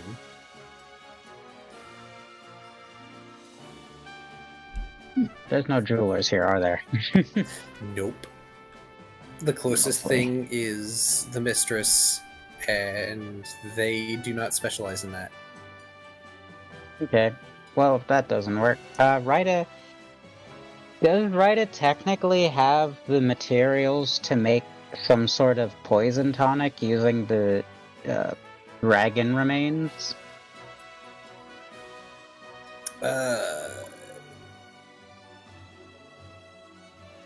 I forget, what do your alchemy notes let you do? I have them written down. I know they let you do So- a couple things. I don't think there's a poison. I don't necessarily have a poison one, just a poison suppressing bracelet that I can make. There's also a paralactic. Oh, right, a paralytic. Look at that. Well, you can always experiment. I'm gonna experiment. Trying to formulate some kind of poison. Dabbling in some alchemy. Yep. You're gonna just shove that into your inventory temporarily while you dabble in alchemy. So where are you doing the alchemy? That's a good I'm question. back at the HQ. Do we? But Okay, but like But- we don't have like an alchemy setup, I don't think, or. I mean, I You know don't. I know I'm calling it alchemy. I don't know if they were calling it alchemy, but you know what I mean. this is true, actually, right? You don't really have an alchemy setup available. Suppose you could make a spot. The Like I guess basement. The uh, basement could work. perfumes. Oh, right. The basement is ventilated. Okay, fair sorta. Like You've how- installed pipes. Yeah. Yeah, I was just thinking a place where if you spilled something acidic, it wouldn't hurt anything. Basement would be safer for that, probably. I don't think anybody's So- going to oppose Ryda wanting to mess around with this. So It's less a question of location and more of equipment, yeah, Mm-hmm. which unfortunately Ryda kind of lacks. You could use the kitchen, but I don't think a lot of the Pokemon in the HQ would be happy about that. shall I posit something? Chance I could buy equipment. I was going to say Ryda was just shopping, right? How So about you let Ryda do it, Charm, okay? I'm okay. I'll shut up. I know you're trying to be suggestive, but let Hydra/Ryda have this, okay? But yes, if you want to buy equipment, you can go buy equipment. I'll do that because I'll need it. Just in general. Alrighty. Let's roll.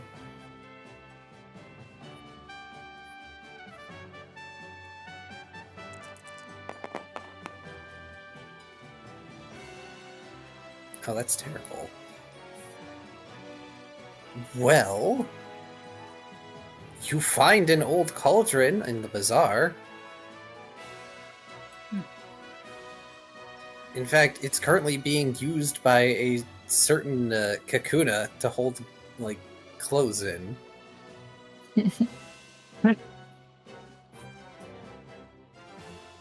Well, doesn't seem the most useful for them at the moment, so Ryder will try and ask them if they're willing to sell it. They think about it. And then they ask how much you're willing to give them.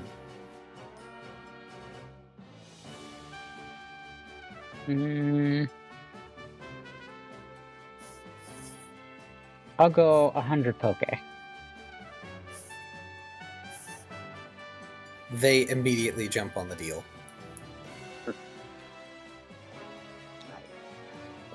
They think that's great. They just found that sitting around somewhere and took it. Actually, more accurately, the beedrill that, right them whenever they have a vibration fit found it.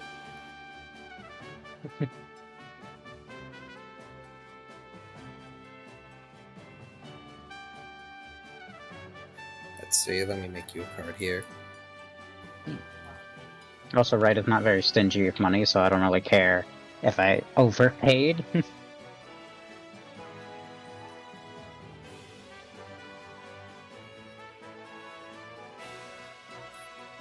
But hey, at least you have a cauldron. It is really turning into a witch.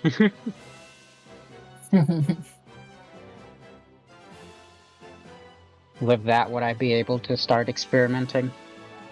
You would be Or will I able to need start more? experimenting at Okay. like a bare minimum. Also, Wolf Mage is correct. I am a dumb.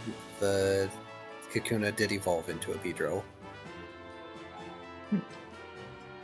Oh right, and Ralph has a book on how to make a distillery.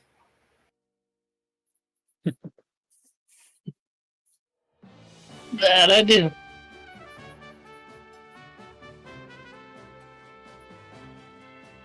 Do I need to roll something? Ah, yes, sorry. Let's do...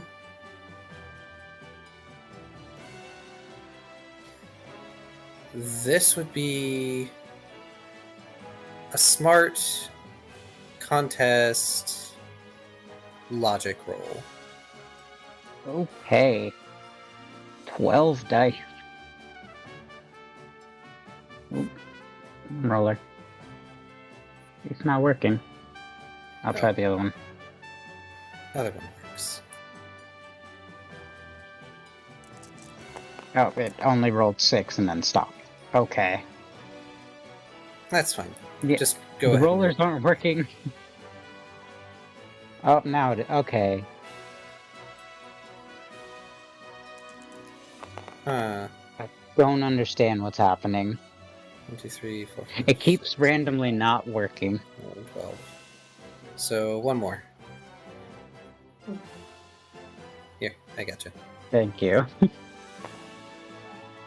Okay. I'm going to just assume that you used Lucky Champ beforehand. Well, yeah. Right, I would do that. 7 successes. You make something. How much did you toss in? I'd say about half of it. Okay, so you don't have a cauldron full of strange goo. Yeah, no. I didn't want to just waste all of it just in case it didn't work.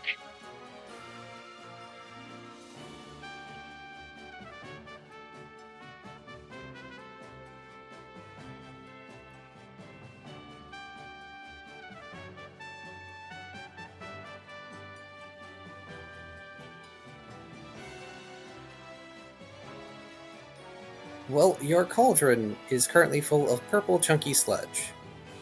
You aren't sure what it does yet, but it does something.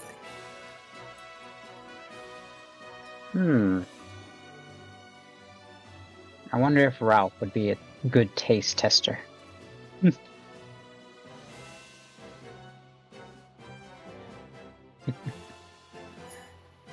Right then. We're gonna do Brooke next. Yoke. So you're going to the Pioneering Club to debrief with Pangoro, yes? Mm-hmm. Alright. And we can actually change from events over to the Pioneer to Locale 9. because that's the Clubhouse Cafe.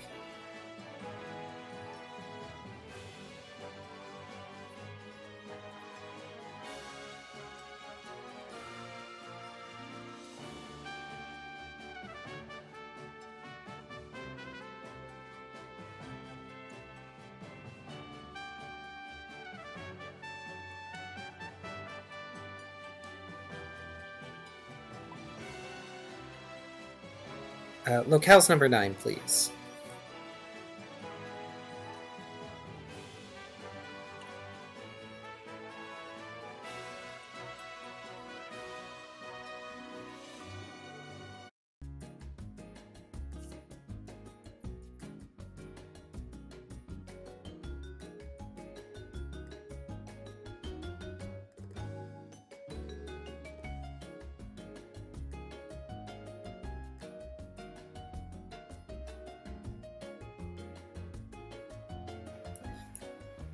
You get into the cafe of the Pioneering Club, and the mood is tense. Rise is currently sitting behind the counter, not actually really doing much of anything at the moment. And in fact, most of the pioneers that are currently down in the cafe are not doing terribly much at the moment. They're attempting to look busy without being busy.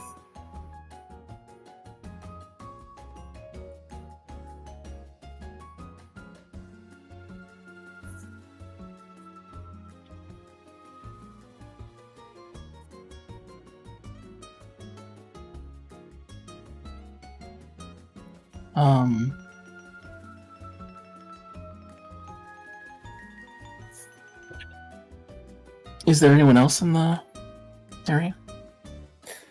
Florence is there. He's currently playing some tune or another. Though he's looking a smidge dour compared to his usual self.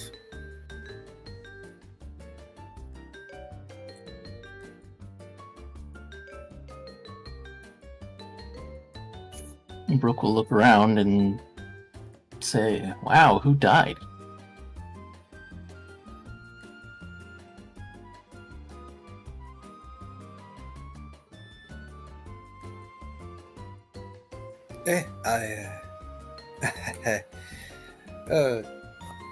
No one yet. As I botch his accent for the umpteenth time. They wave awkwardly to Brooke as they approach. It's just been a stressful few days, that's all.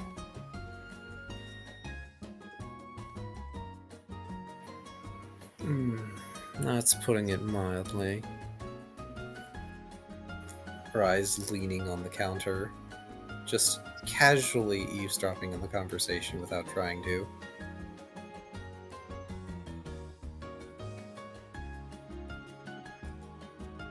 I did hear a club official was visiting.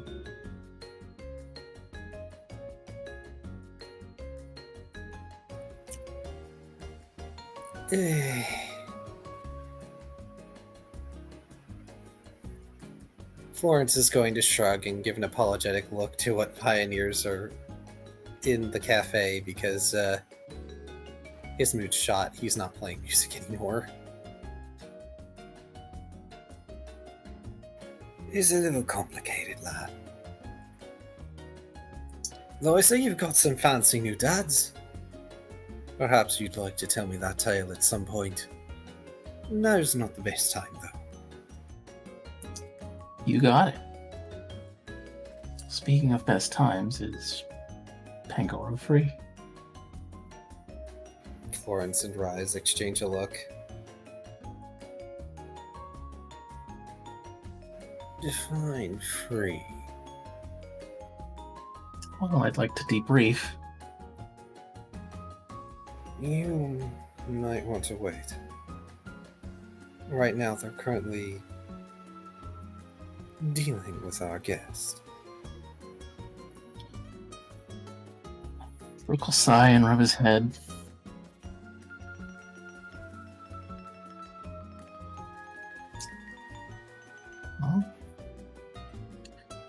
Guess I'll wait then.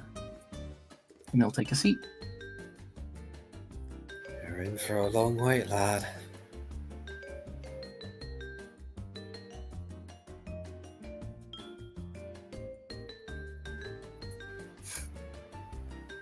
Maybe I can tell you. Oh, nope, go ahead. Maybe I can tell you that story after all then. Take your mind off of what's going on. Sure. Maybe give us all something to smile about.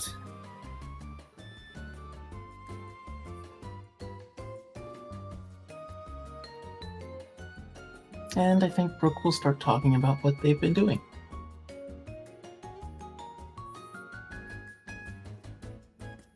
Oh, let's see here.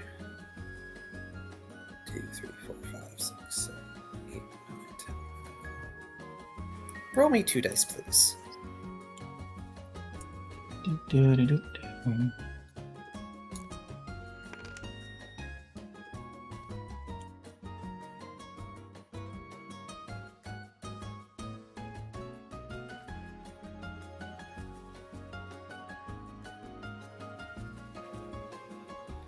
Also, as I do this, quietly realizing we glossed over the fact that Tucker was given vitamins at the hospital because they are still technically a child.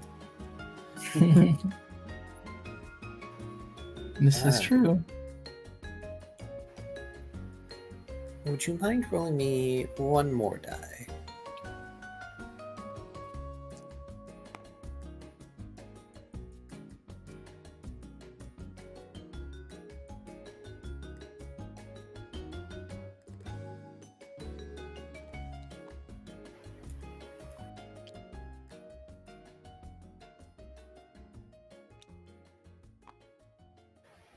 For your story, quite interesting as it is, they give you a fairly rare consumable. Ooh. They hand over a bottle of protein, which does not look all that dissimilar from the vitamins that Tucker got. Nice.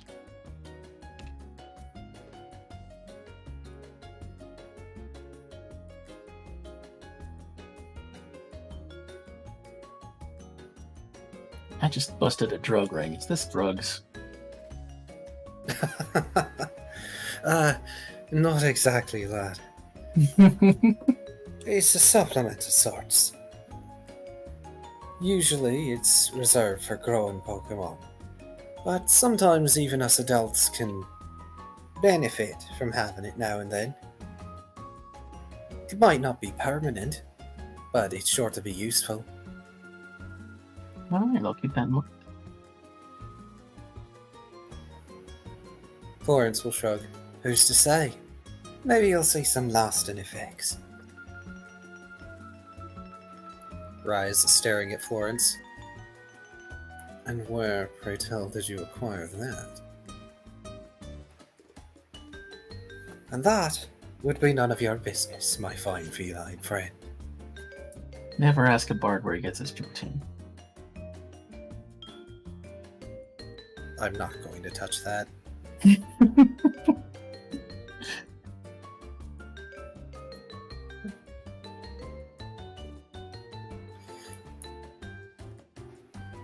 However, as time goes by,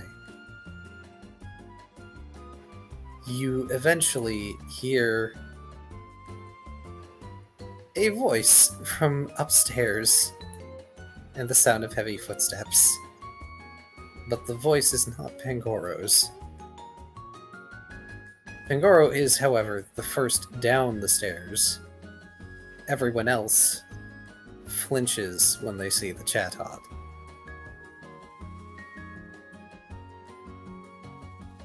Don't you think that you can just walk away from this responsibility? You've even got an entire prisoner here. You're barely meeting quotas as it is.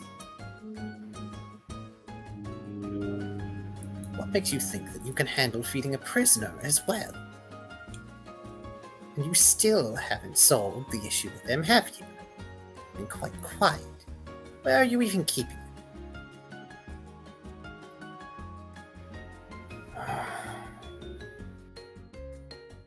For now, they're being kept here.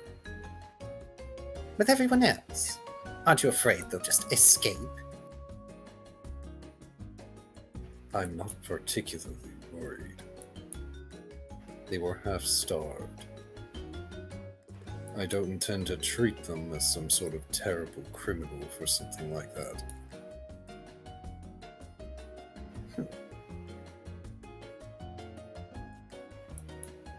The Chatot briefly looks at Brooke as they fly past. Pangoro barely even managing to offer like a half-hearted wave. And I keep asking you if your pioneers have found anything that could make this situation better. My pioneers are always hard at work. Really? They say, fluttering ahead of Pangoro, stopping him. Because I'm seeing more than a few Leonards here.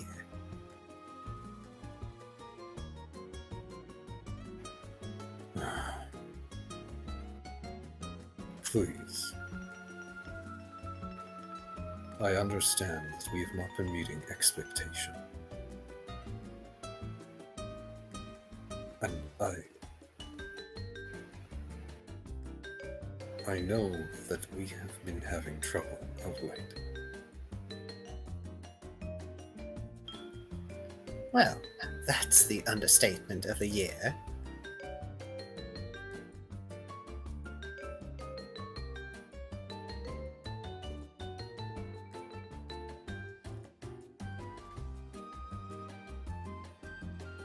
If you keep this up, Pangoro,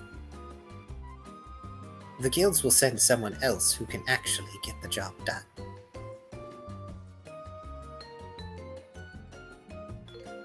That makes the entire room go quiet.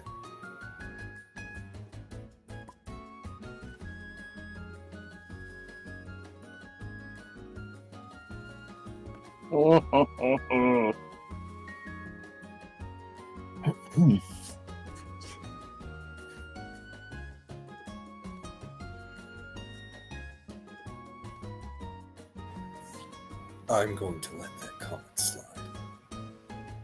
You're only doing your job as I am doing mine.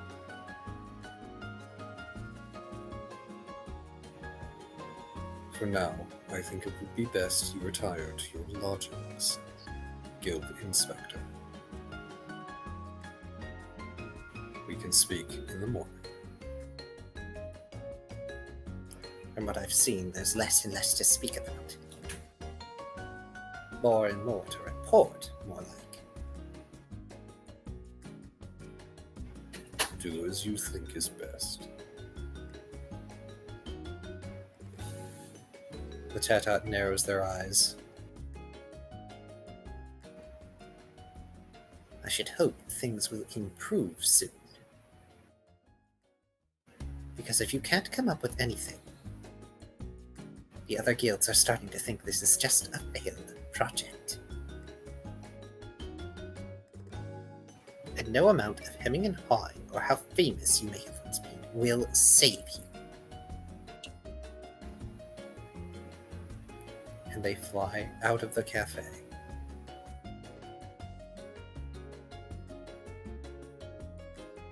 Florence mutters something under his breath that you're pretty sure is a nasty swear. Ooh, low key, well, I guess high key, the most obvious thing in the entire world. It is so good that Ralph was not present for that.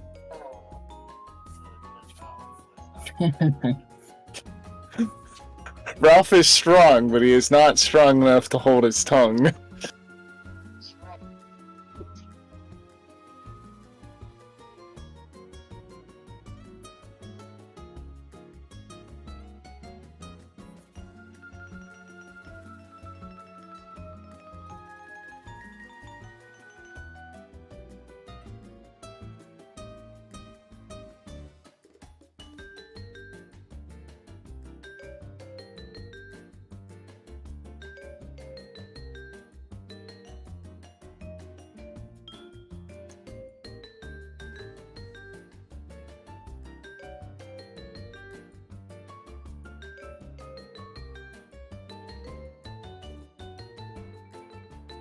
Sorry, I'm typing out what I want to say. No worries. Okay. This elevator music is kind of a vibe. Even though it may not exactly fit the tone of the scene, still nice.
So Brooke will approach Pangoro and say, "So, want me to eat him?"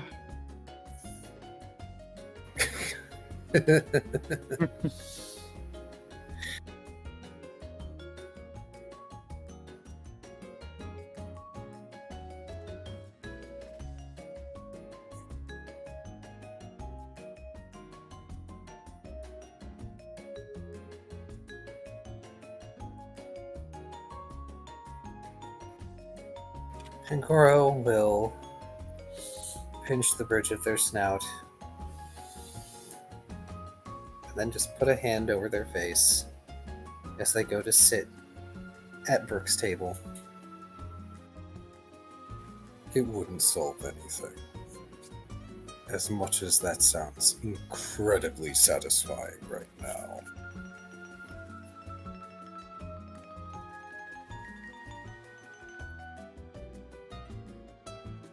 Yeah, Brooke will sigh and retake his seat.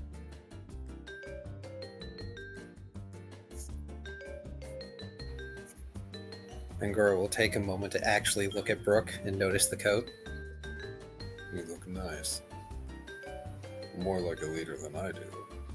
He's currently wearing his coat too.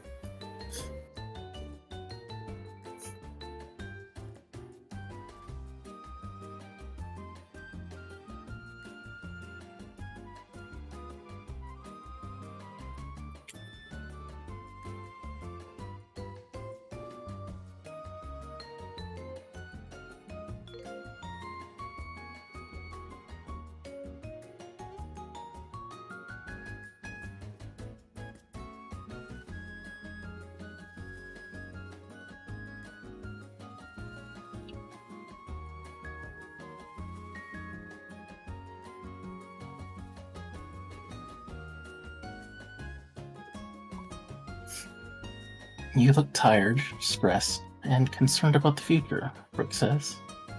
"Sounds like leadership to me."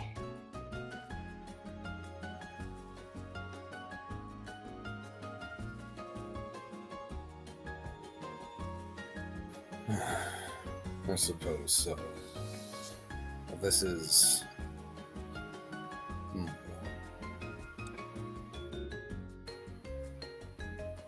This is all of us trying very hard not to fight back.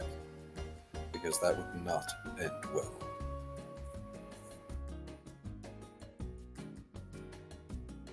I'd say speak for yourself, but...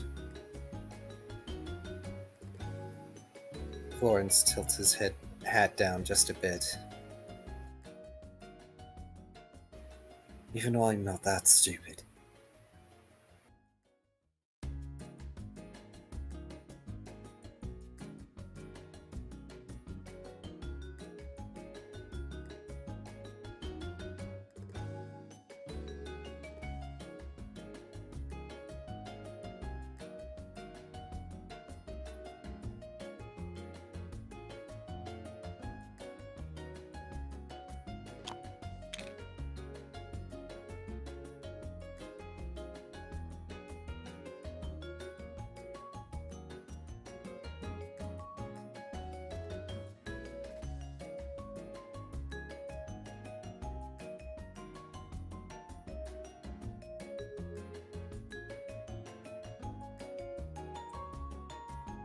Here's a dumb question. Does Liar know any moves that remove poison that Ryder would know about? They know aromatherapy, but that doesn't straight up remove it, I don't think. I'd need to double check. Because I had a stupid idea.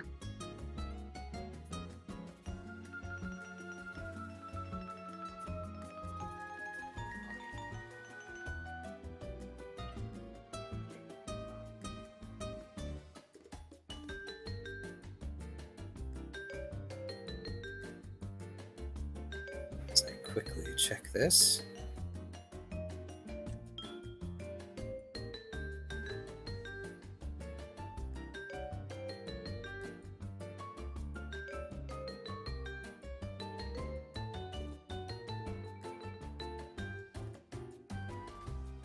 Where did I leave that? Oh, I know.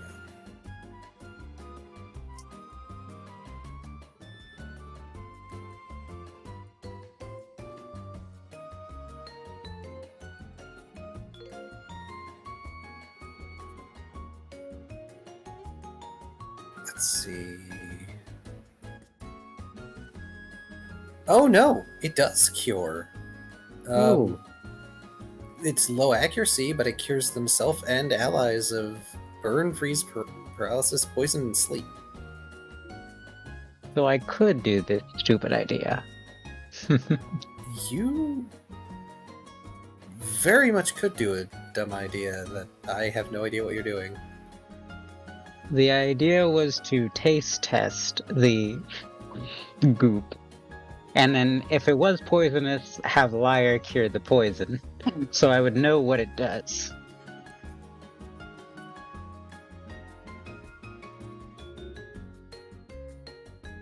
Wait, you're having Liar try the poison, or you're trying? No. Liar would heal Ryder after they tried it, and if it was poisonous. Okay. You're doing the actual alchemist thing.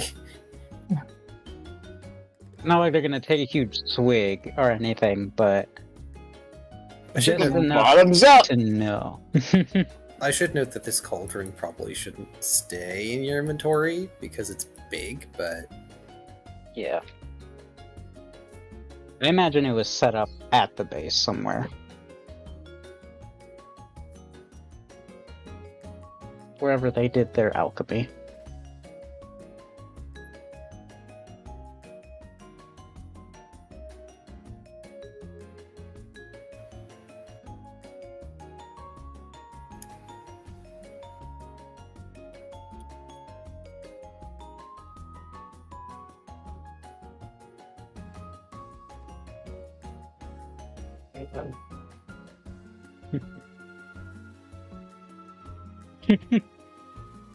Full metal rider.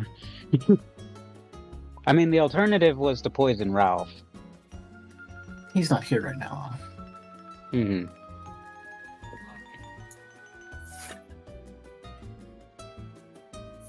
Being part of a group means you gotta follow the rules, Brooke sighs.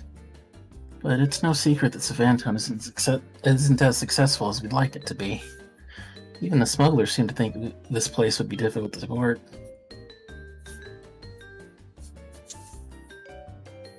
Smugglers. Wait. Are you talking about a Roserade and a Persian? Oh yeah.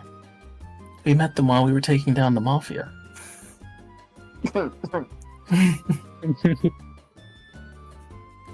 Rise just crosses one paw over the other as they lean forward a little bit. Well. This sounds like a very interesting story. An interesting story that I don't think everyone needs to hear.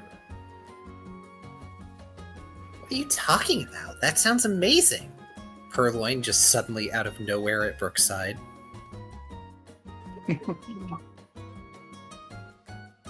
Oh, it's delightful. Well, hello there, Miss Mischief. Hello there, Mr. Cheeky Cheer.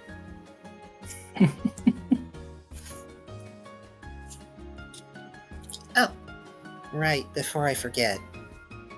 They rummage through their bag and toss Brooke a pouch of 100 poke.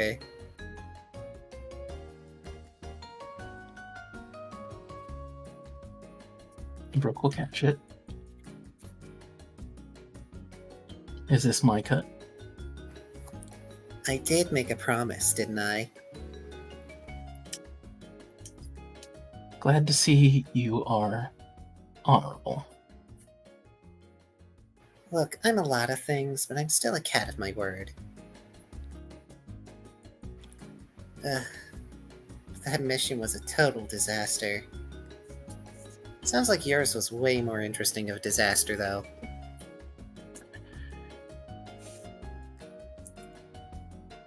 I'm not even sure if I'd call it a mission, Brooke says, rubbing his chin. I'm not sure I want to hear about either of these things, but one of you actually went on an official mission. Alright. Alright, Perwoy. Let's hear it.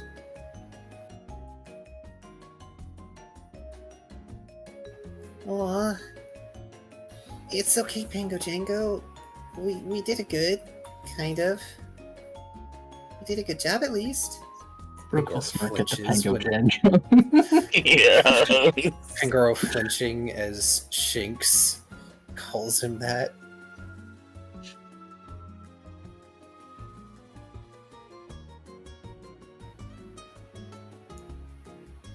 Just sit over there. Okay, sis? I'll handle this.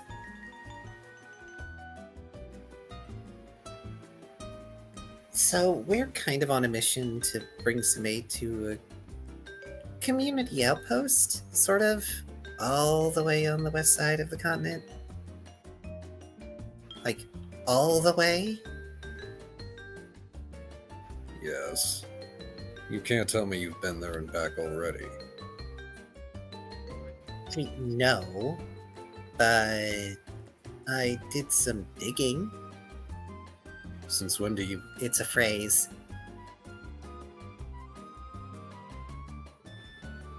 Apparently, there's some sort of quarantine going on over there. And a blockade. So... Can I get some extra antidotes? Pecha berries, maybe? She flashes a big ol' smile to Pangoro, who sighs. I do not have the patience right now. Just ask Blaze. Alright? I don't care what that stupid bird says. If you need it for a mission, Blaze will let you have it. Oh, awesome. Thanks? So long as you aren't causing us trouble, I don't care.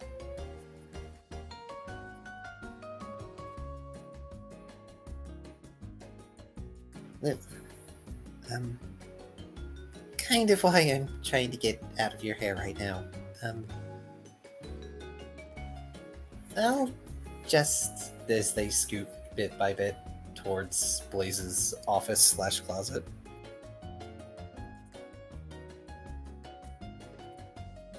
Pangoro sighs.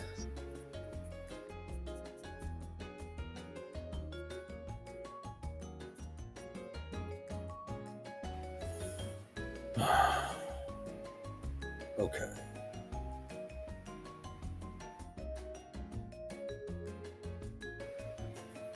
Whatever it is that you had to do with the Mafia in Sea Spray, we can debrief in my office. Yes, sir, Brooke will say. Rise, can you please just have somebody send a plate to my office? I'm starving. I'd make a snarky comment about what the chat has said, but we both know that we're going to ignore them. every time. And he gets up and pointedly starts stomping back to the stairs.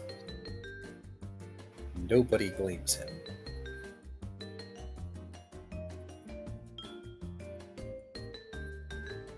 Rook will follow behind. Alright.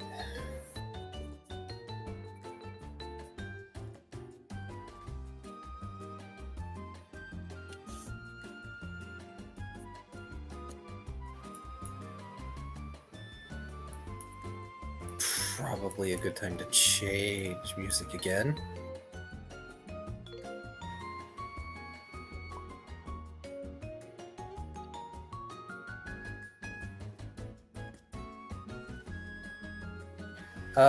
Let's just use number 10 from locales, since this is a relatively somber occasion.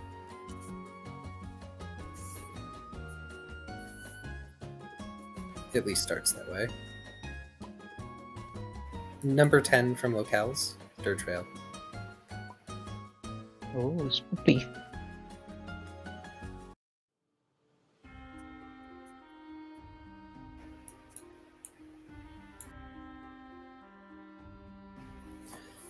It is a bit spooky. It's not entirely somber, but it works. So Pingor will take you to his office, which looks like it has been reorganized. Like, nice and neat organized. And he doesn't even bother sitting in his chair, he just sits on the desk. Okay. Just give me the short version.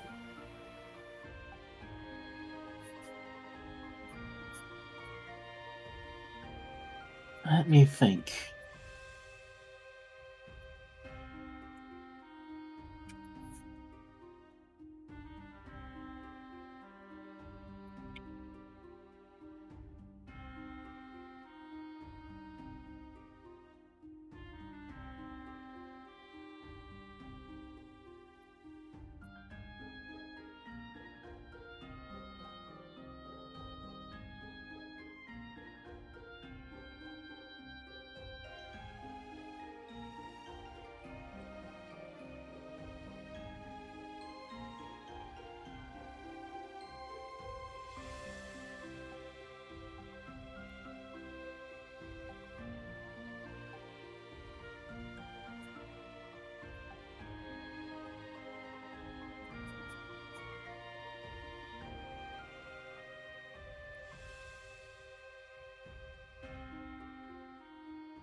Wow.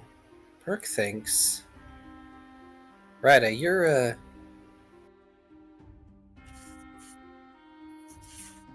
you're taste testing your concoction, are you? As long as Liar seems okay with the idea. Liar's really not okay with the idea. They're not sure that the Dragon Eaters are supposed to be edible, especially considering they've seen them consuming corpses. So they at least give the impression that if Ryder tried it, he would help. Mm-hmm. Then Ryder's doing it. There is no way that Liar would not try to help you survive if you're going to try and do something that they seem to assume is very dumb. Mm-hmm. Well...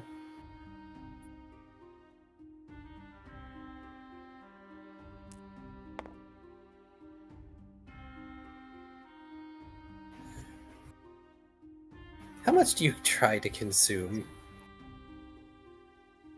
I don't want Ryder just taking like handfuls of poisonous liquid, but probably just one like scoop.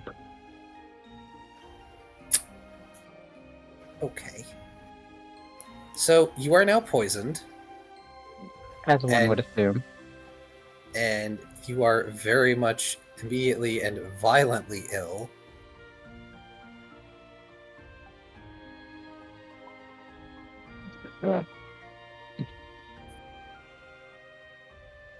Player immediately gets a double success on aromatherapy. Thank you, liar.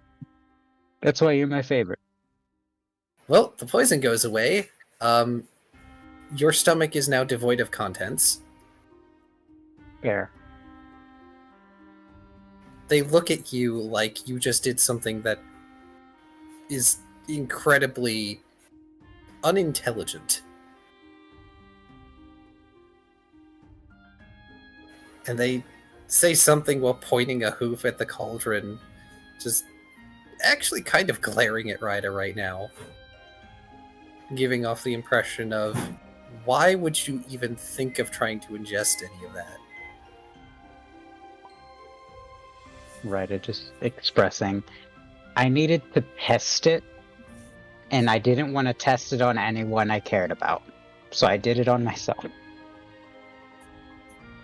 That sentiment is going to make Lyre look very concerned as we swap all the way back over to Brooke now. Brooke thinks for a moment, says, Hatterene is tending to Shaman. Deadeye asked me to help with a problem that turned out to be drugged candy. Rida, being an acolyte of Eternatus, kicked in, and the special investigator left us with a thank you and a warning.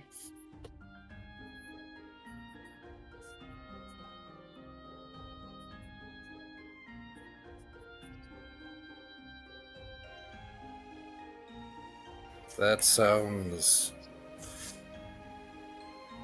remarkably tame, except for the drug part. You haven't brought any of it back, have you?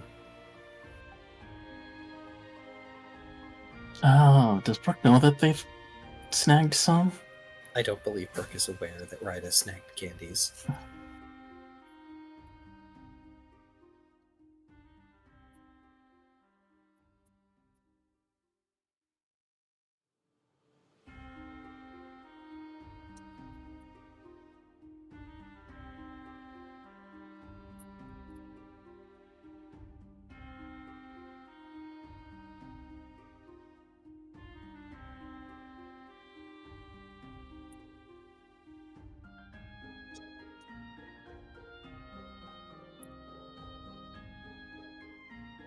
Brooke just shrugs and says, I didn't see a reason to take anything.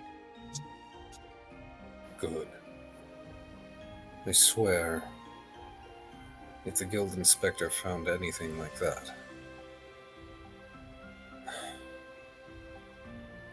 it's bad enough that they're getting on our case because we had a food thief, let alone one that we have just in the other room. Are they doing alright? The Florantis, Yes. they're fine. You can see them if you want. They're better company than the Chatod.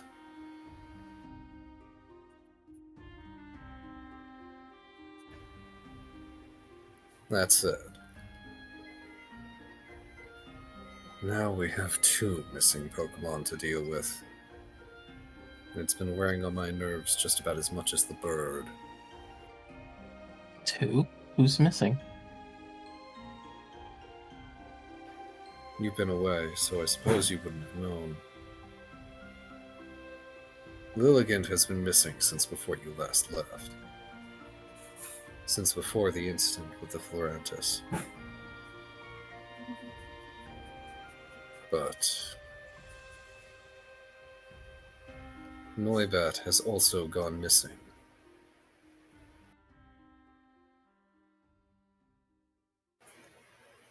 They've been gone for almost a week now.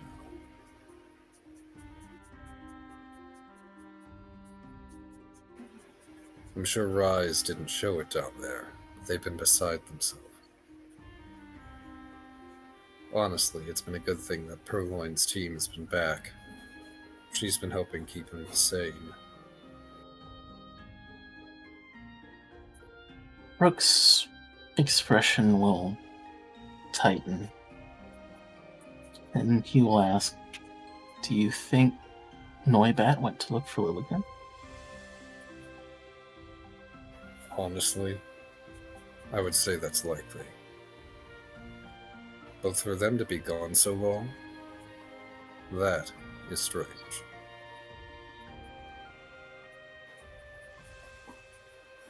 My hope is that we don't have some sort of kidnapper, and that they just got lost. Noibat is resourceful. I'm sure they'll be able to come up with the means to survive for this long, even on their own. Has anyone been sent to look for them?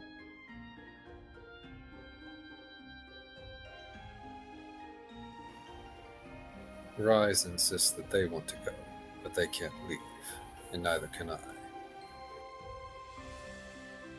I, however, am convinced that the Florantis might know something.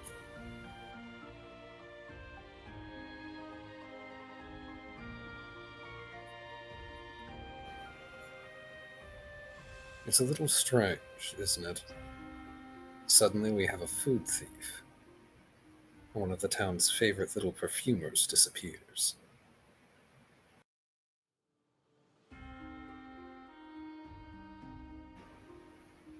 Then, one of our most eager little pioneers disappears after.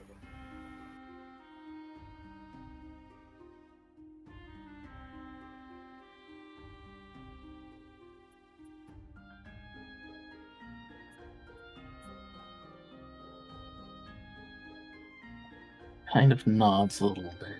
Says, maybe I will check in on Florantis.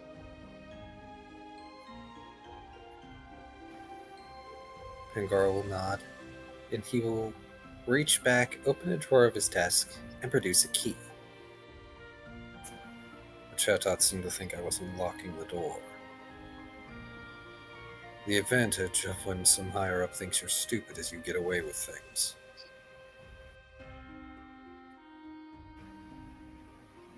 He pushes off of the desk and goes to leave his office. Let's see if our insectile friend is willing to talk.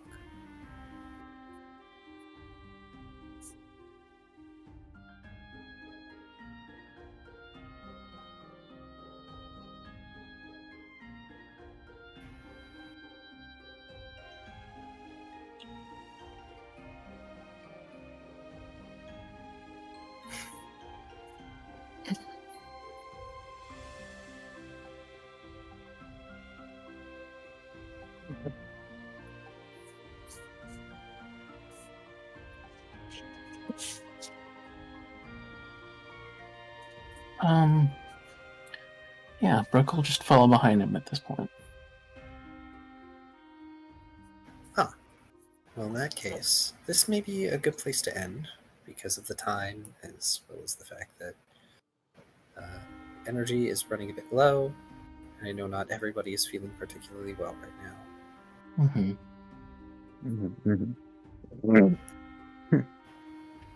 Still So- productive session though. Nice conversations so. with me. Got back home.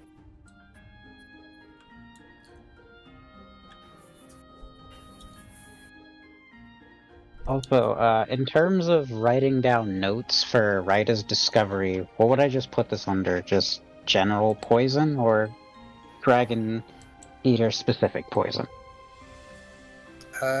Just note it down as purple chunky sludge made from Dragon Eater for now. Okay. Could you write? I know there's been issues with that. Oh no, I'm taking physical notes. Oh, okay. Yeah, because I've been keeping a track of my alchemy recipes. That's fair.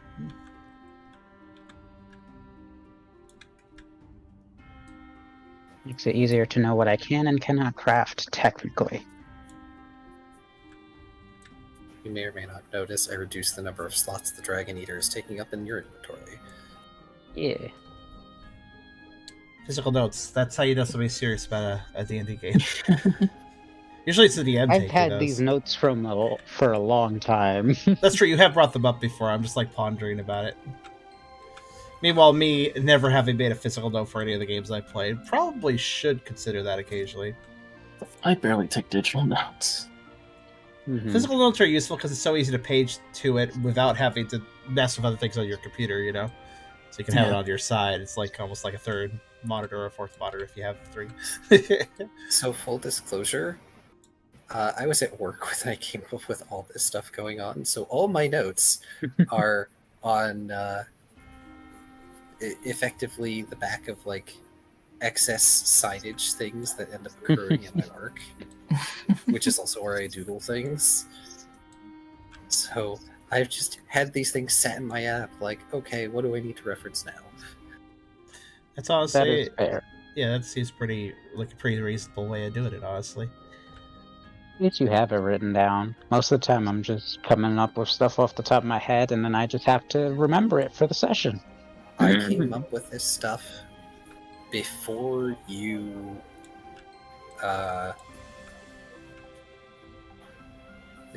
entered Sandbar Blue, I think, so it was a while ago, and I was like, I'm going to forget this by the time they leave Sea Spray. Yeah. All that said, everybody please get 2 experience if you are able. If you're not, just tell me. I'll get it. I'm gonna assume wrote- it changed on someone's screen. Yeah. What should your values be? I guess I'll just ask it. My experience should be should be- 18. 18. Mine should be 8. Yours should be 8. It's a 6. I'll make it an 8. And did you say 18 for you, Yeah. Kyrio? Kyrio does say 18. It's accurate. Okay, so I'm it gonna is type- changing, but I'm going to type it again just to be absolutely sure. But there you go. Yeah. I just typed 18. And what about Tubby? Yeah. Tubby. Asking about my status of energy. No, I'm asking if Yeah. you could change your XP or not, because some people were having problems. Ah, You get 2, by the way, if you didn't catch that. yeah, no combat. What was your XP at before? Let's take a look. 53, it looks like. 53. Yeah, So yeah, can it you was cha- 53. Can you change that to 55, or is it going to be weird? Did it show for you? Because it is still doing the visual glitch for me, but I still says think it's 50. only visual. I'll change it. It says 53 for you Okay. still. So yeah, we can I don't know why it's update doing. If the anybody year. else has changed anything on their text, just let me know. I'll take a look over it to make sure it's actually updated. It seems like the answer is yes or no when people are changing things today. It's really weird. I'm gonna guess it has something to do with the Steam disconnect, but like what's weird is I reload the table after that. I feel like maybe Steam did like a half disconnect thing a second time, and then like it just desynced people or something. I don't know.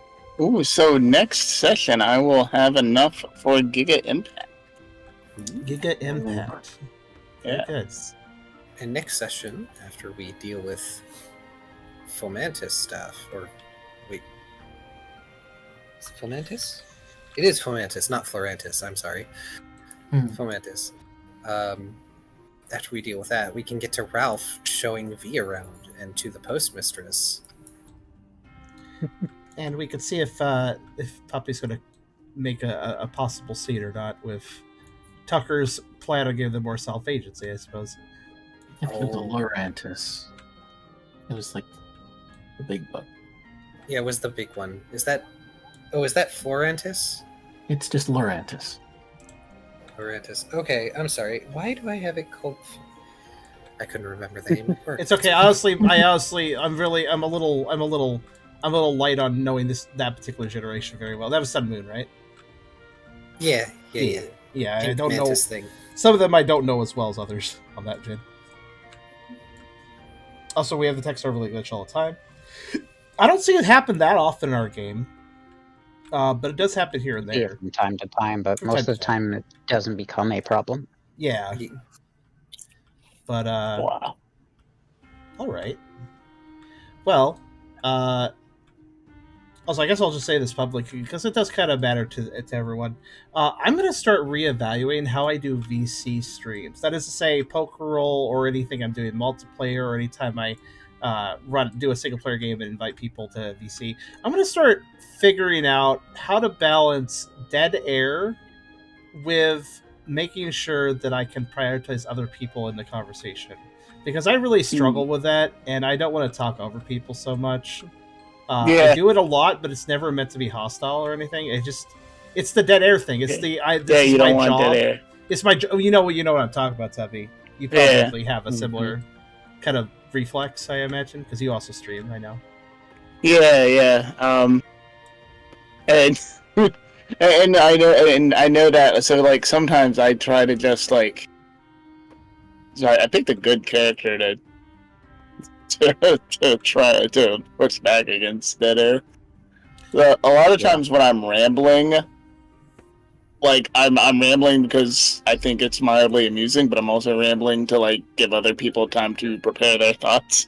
Yeah, I do that too. Sometimes I'm talking because I want other people to have time to like gather, especially if I feel like nobody's talking for a bit. Like, well, I'll just say something until somebody has something to say. I guess, If there's like a lull in the role play, I just like start making up some bullshit for Ralph to talk about. But the trouble there is that other people may not know that you're waiting for them to be gathered. Like they may not know you're trying to accommodate them. They may feel talked over, and that's not great. So like I think what a streamer needs to do when it comes to multiplayer is to some degree accept some dead air. Basically give people the space to breathe and don't feel like needing to fill everything. Because sometimes people need a bit of breathing space before they will talk. So yeah, I'm gonna start working on being a little less vocally active anytime I'm running a stream with a VC open. During single player stuff, you'll still hear me yammer the same way, but if I'm doing multiplayer, I think I'm just gonna dial it back. There might be some dead air in the process. I apologize, audience, if that is at all bothersome, but I think the dead air is necessary for people to actually have room and feel comfortable when it comes to a multiplayer situation. So, gonna start working on that. And I do apologize if my nudging earlier was too much. You are super gentle. It's not your fault. I just get super self-conscious. And it's because I don't like talking over people. I actually don't. It may seem like I like to do it or something, because I do it very easily, but no. It's one of those things that, especially for you, I've kind of gotten used to, if only because I understand that your job as a streamer is to talk and to entertain, and that doesn't always transfer super well into multiplayer unless you are well versed in it. And even then, it's going to be inevitable. People are going to talk over each other, and it's just a matter of trying to avoid making it happen frequently. I am guilty of it. Other people I've gotten on voice with are guilty of it. It happens. I think I'm a little neurotic too. Like I'm a little like like if somebody's talking about something and then they bring up a topic, I'm like I have a springboard moment. It's like, ooh, that gives me something to think about. Like I can respond to that, and then I have to like not immediately say it. You know, like it's a tension based thing almost. Like, oh, that gives me something I should say, and then I have to wait till they're finished talking, which I don't mind doing, but I'm like worried I'm going to forget that thing I wanted to say by then. So like my memory sucks sometimes. So it's like sometimes I think of a topic and then I forget it. And I think that's okay, though. Maybe I need to just accept that. If it's not that big a deal, then if I forgot it, then it's not a big deal, right? So always type it out. I can always type it out to myself. That's always possible. Like just on the side while people are talking. Yeah. Mm-hmm. Yeah. I kind of have the opposite problem. I tend to think too long about what I want to say, and the moment passes, I'm just like, okay, I'll just stay quiet. Oh, yeah. Aww. I like to hear your thoughts, even if they are late, Kyrio. I know. Just feels awkward. I know what you mean. Yeah, I think I feel most comfortable when I'm just sitting back and letting other people talk, or when I'm just taking charge of a conversation. But I don't want those to be the only states I feel comfortable. I like to actually have a balance of that where I can ebb and flow back and forth between people. But I don't know. You guys notice how often like somebody else speaks and I speak at the same time as them? It happens all the time. If I allow more dead air, maybe it won't happen as much. I think it's just everyone has different thresholds of how long they can tolerate silence, and you just happen to sync up with a lot of people in the general accepted, this is how much silence is available until I have to speak. That is a feeling as a streamer I have. This I need to say something, especially considering and no, I'm not throwing any shade to the chat, but sometimes chat, if I'm like quiet, people will be like, "Wow, Charm's really quiet," because you guys are so used to me yammering so much. So if I don't, then I feel self-conscious because no, they're saying I'm not talking. I need to say something. Yeah, but I'm gonna dial it back. I'm just letting. This is why I'm letting you guys know publicly too, so you guys don't get weirded out by why is there not as much conversation from Charm in these situations? Just because I'm gonna try to dial it back. Mm-hmm. And vice versa, I should probably try and speak more. I feel like I am too reserved sometimes because I'm like, oh, you guys are chatting. I don't want to interrupt. I'll just stay silent and type. If anything, you and me both. If anything, I think I want people to interrupt. I want people to interject. I need people to help me get over this habit by, if they have things to say, just dude, I'm willing to listen, man. Mm-hmm. But I'm not forcing you guys, of course. I'm not trying to pressure you guys either. I just need to lower my own pressure. Oh my gosh! What? I just noticed something that was made 40 minutes ago. Oh yes, the Zebachi's V10. Aw. It's very cute. It will be the thumbnail image. But yeah, I apologize for my lack of engagement in the last half of this to everyone. I will actually be watching back this lovely video that we have made so that I can recap myself on stuff. My head did get a bit out of the game. I've been under a lot of pain lately, so I think I just kind of drifted off a bit, honestly, too. Pain kind of replaces your thoughts. So after being in pain a lot last night, I think my thoughts are just kind of scrambled. That's understandable. But, yeah. Oh my god. A migraine, for example, will completely destroy your ability to think clearly. Have you ever had toothaches, Car? Yes, but not severe ones. I'm sure they suck. It's kind of like a migraine, except for basically what I was going through last night is I felt like somebody was intermittently and at random points just stabbing a knife into my jaw. Basically, is how it felt, because it's like pulsing pain, so it's not like even like constant where you can kind of get used to it, the vibe of it. No, it's like up and down. So real rough. I do not please take care of your teeth, everyone. I only have it because of lack of money for dentistry, and because I'm unfortunately one of those people that is genetically predisposed to having cavities. Some people can never brush and have perfect teeth. Some people can do everything right and still get cavities. It just sucks. Genetics like that, or it sucks sometimes. Indeed, my teeth are not in amazing shape. They're not terrible, I still eat too fine. That's good. They are far from... I hope you can get some money together for dentistry when you can.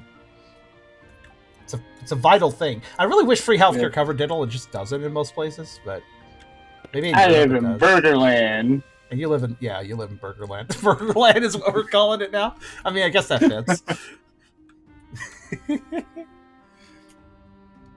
It's like I would go get medical work, and actually maybe I can now. I have a simple form of insurance now. Maybe you should look into that, see what they can get you. Maybe. Might be good. It'd be good to know, at least know the terms, But anyways, though, thank you all for the session today. I think everyone was low-key, and a few people were going through different things, so it's fine, though. It's a session right after a session last week, so if this session doesn't move things along super duper well, that's not really the end of the world, because we did just have 2 back-to-back at least. Next session will be in 2 weeks. We're back on the normal schedule now. Hopefully in 2 weeks I will be less ailed by my own little physical issues. We'll see. My teeth has remained sensitive since the other night, where I think I grinded them, and that just triggered so many problems. So hopefully they calm down soon. Hopefully before Friday, because that's my next stream date. And I notice the talking tends to aggravate them a little bit too, unfortunately. Just a bad side effect. But yeah, normal schedule for the stream. So next stream, what day will that be? Though that's still in May. So we'll have our third May Pokerole stream on the 22nd. So look forward to that. More streams, of course, in the meantime. Friday will be the next one, and then Sunday, and then, you know, the usual drill.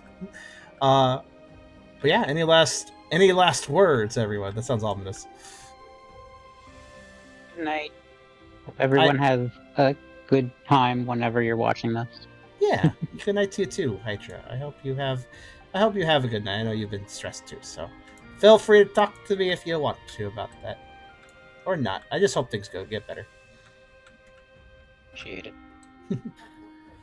Have a good night, everybody. I hope you enjoyed the session, and though I would normally apologize that it is a bit lower key and things have not moved on along, I think we're a little overdue for a session that is not stuff. Well, we had high event, very long battle scenes, and a lot of political intrigue. Like, yeah, there's a lot going on, so it's okay to have some low-key sessions right now, I think. I think we earned that.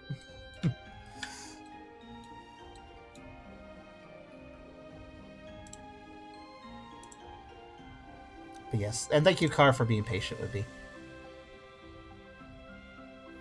Thank you for being effectively patient with me in turn. Again, you're gentle with me. It's my self-consciousness is not the fault of your approach. I'll just put it that way. I've been ambitiously self-conscious about this. This is why I'm going to make an active change and see how it feels.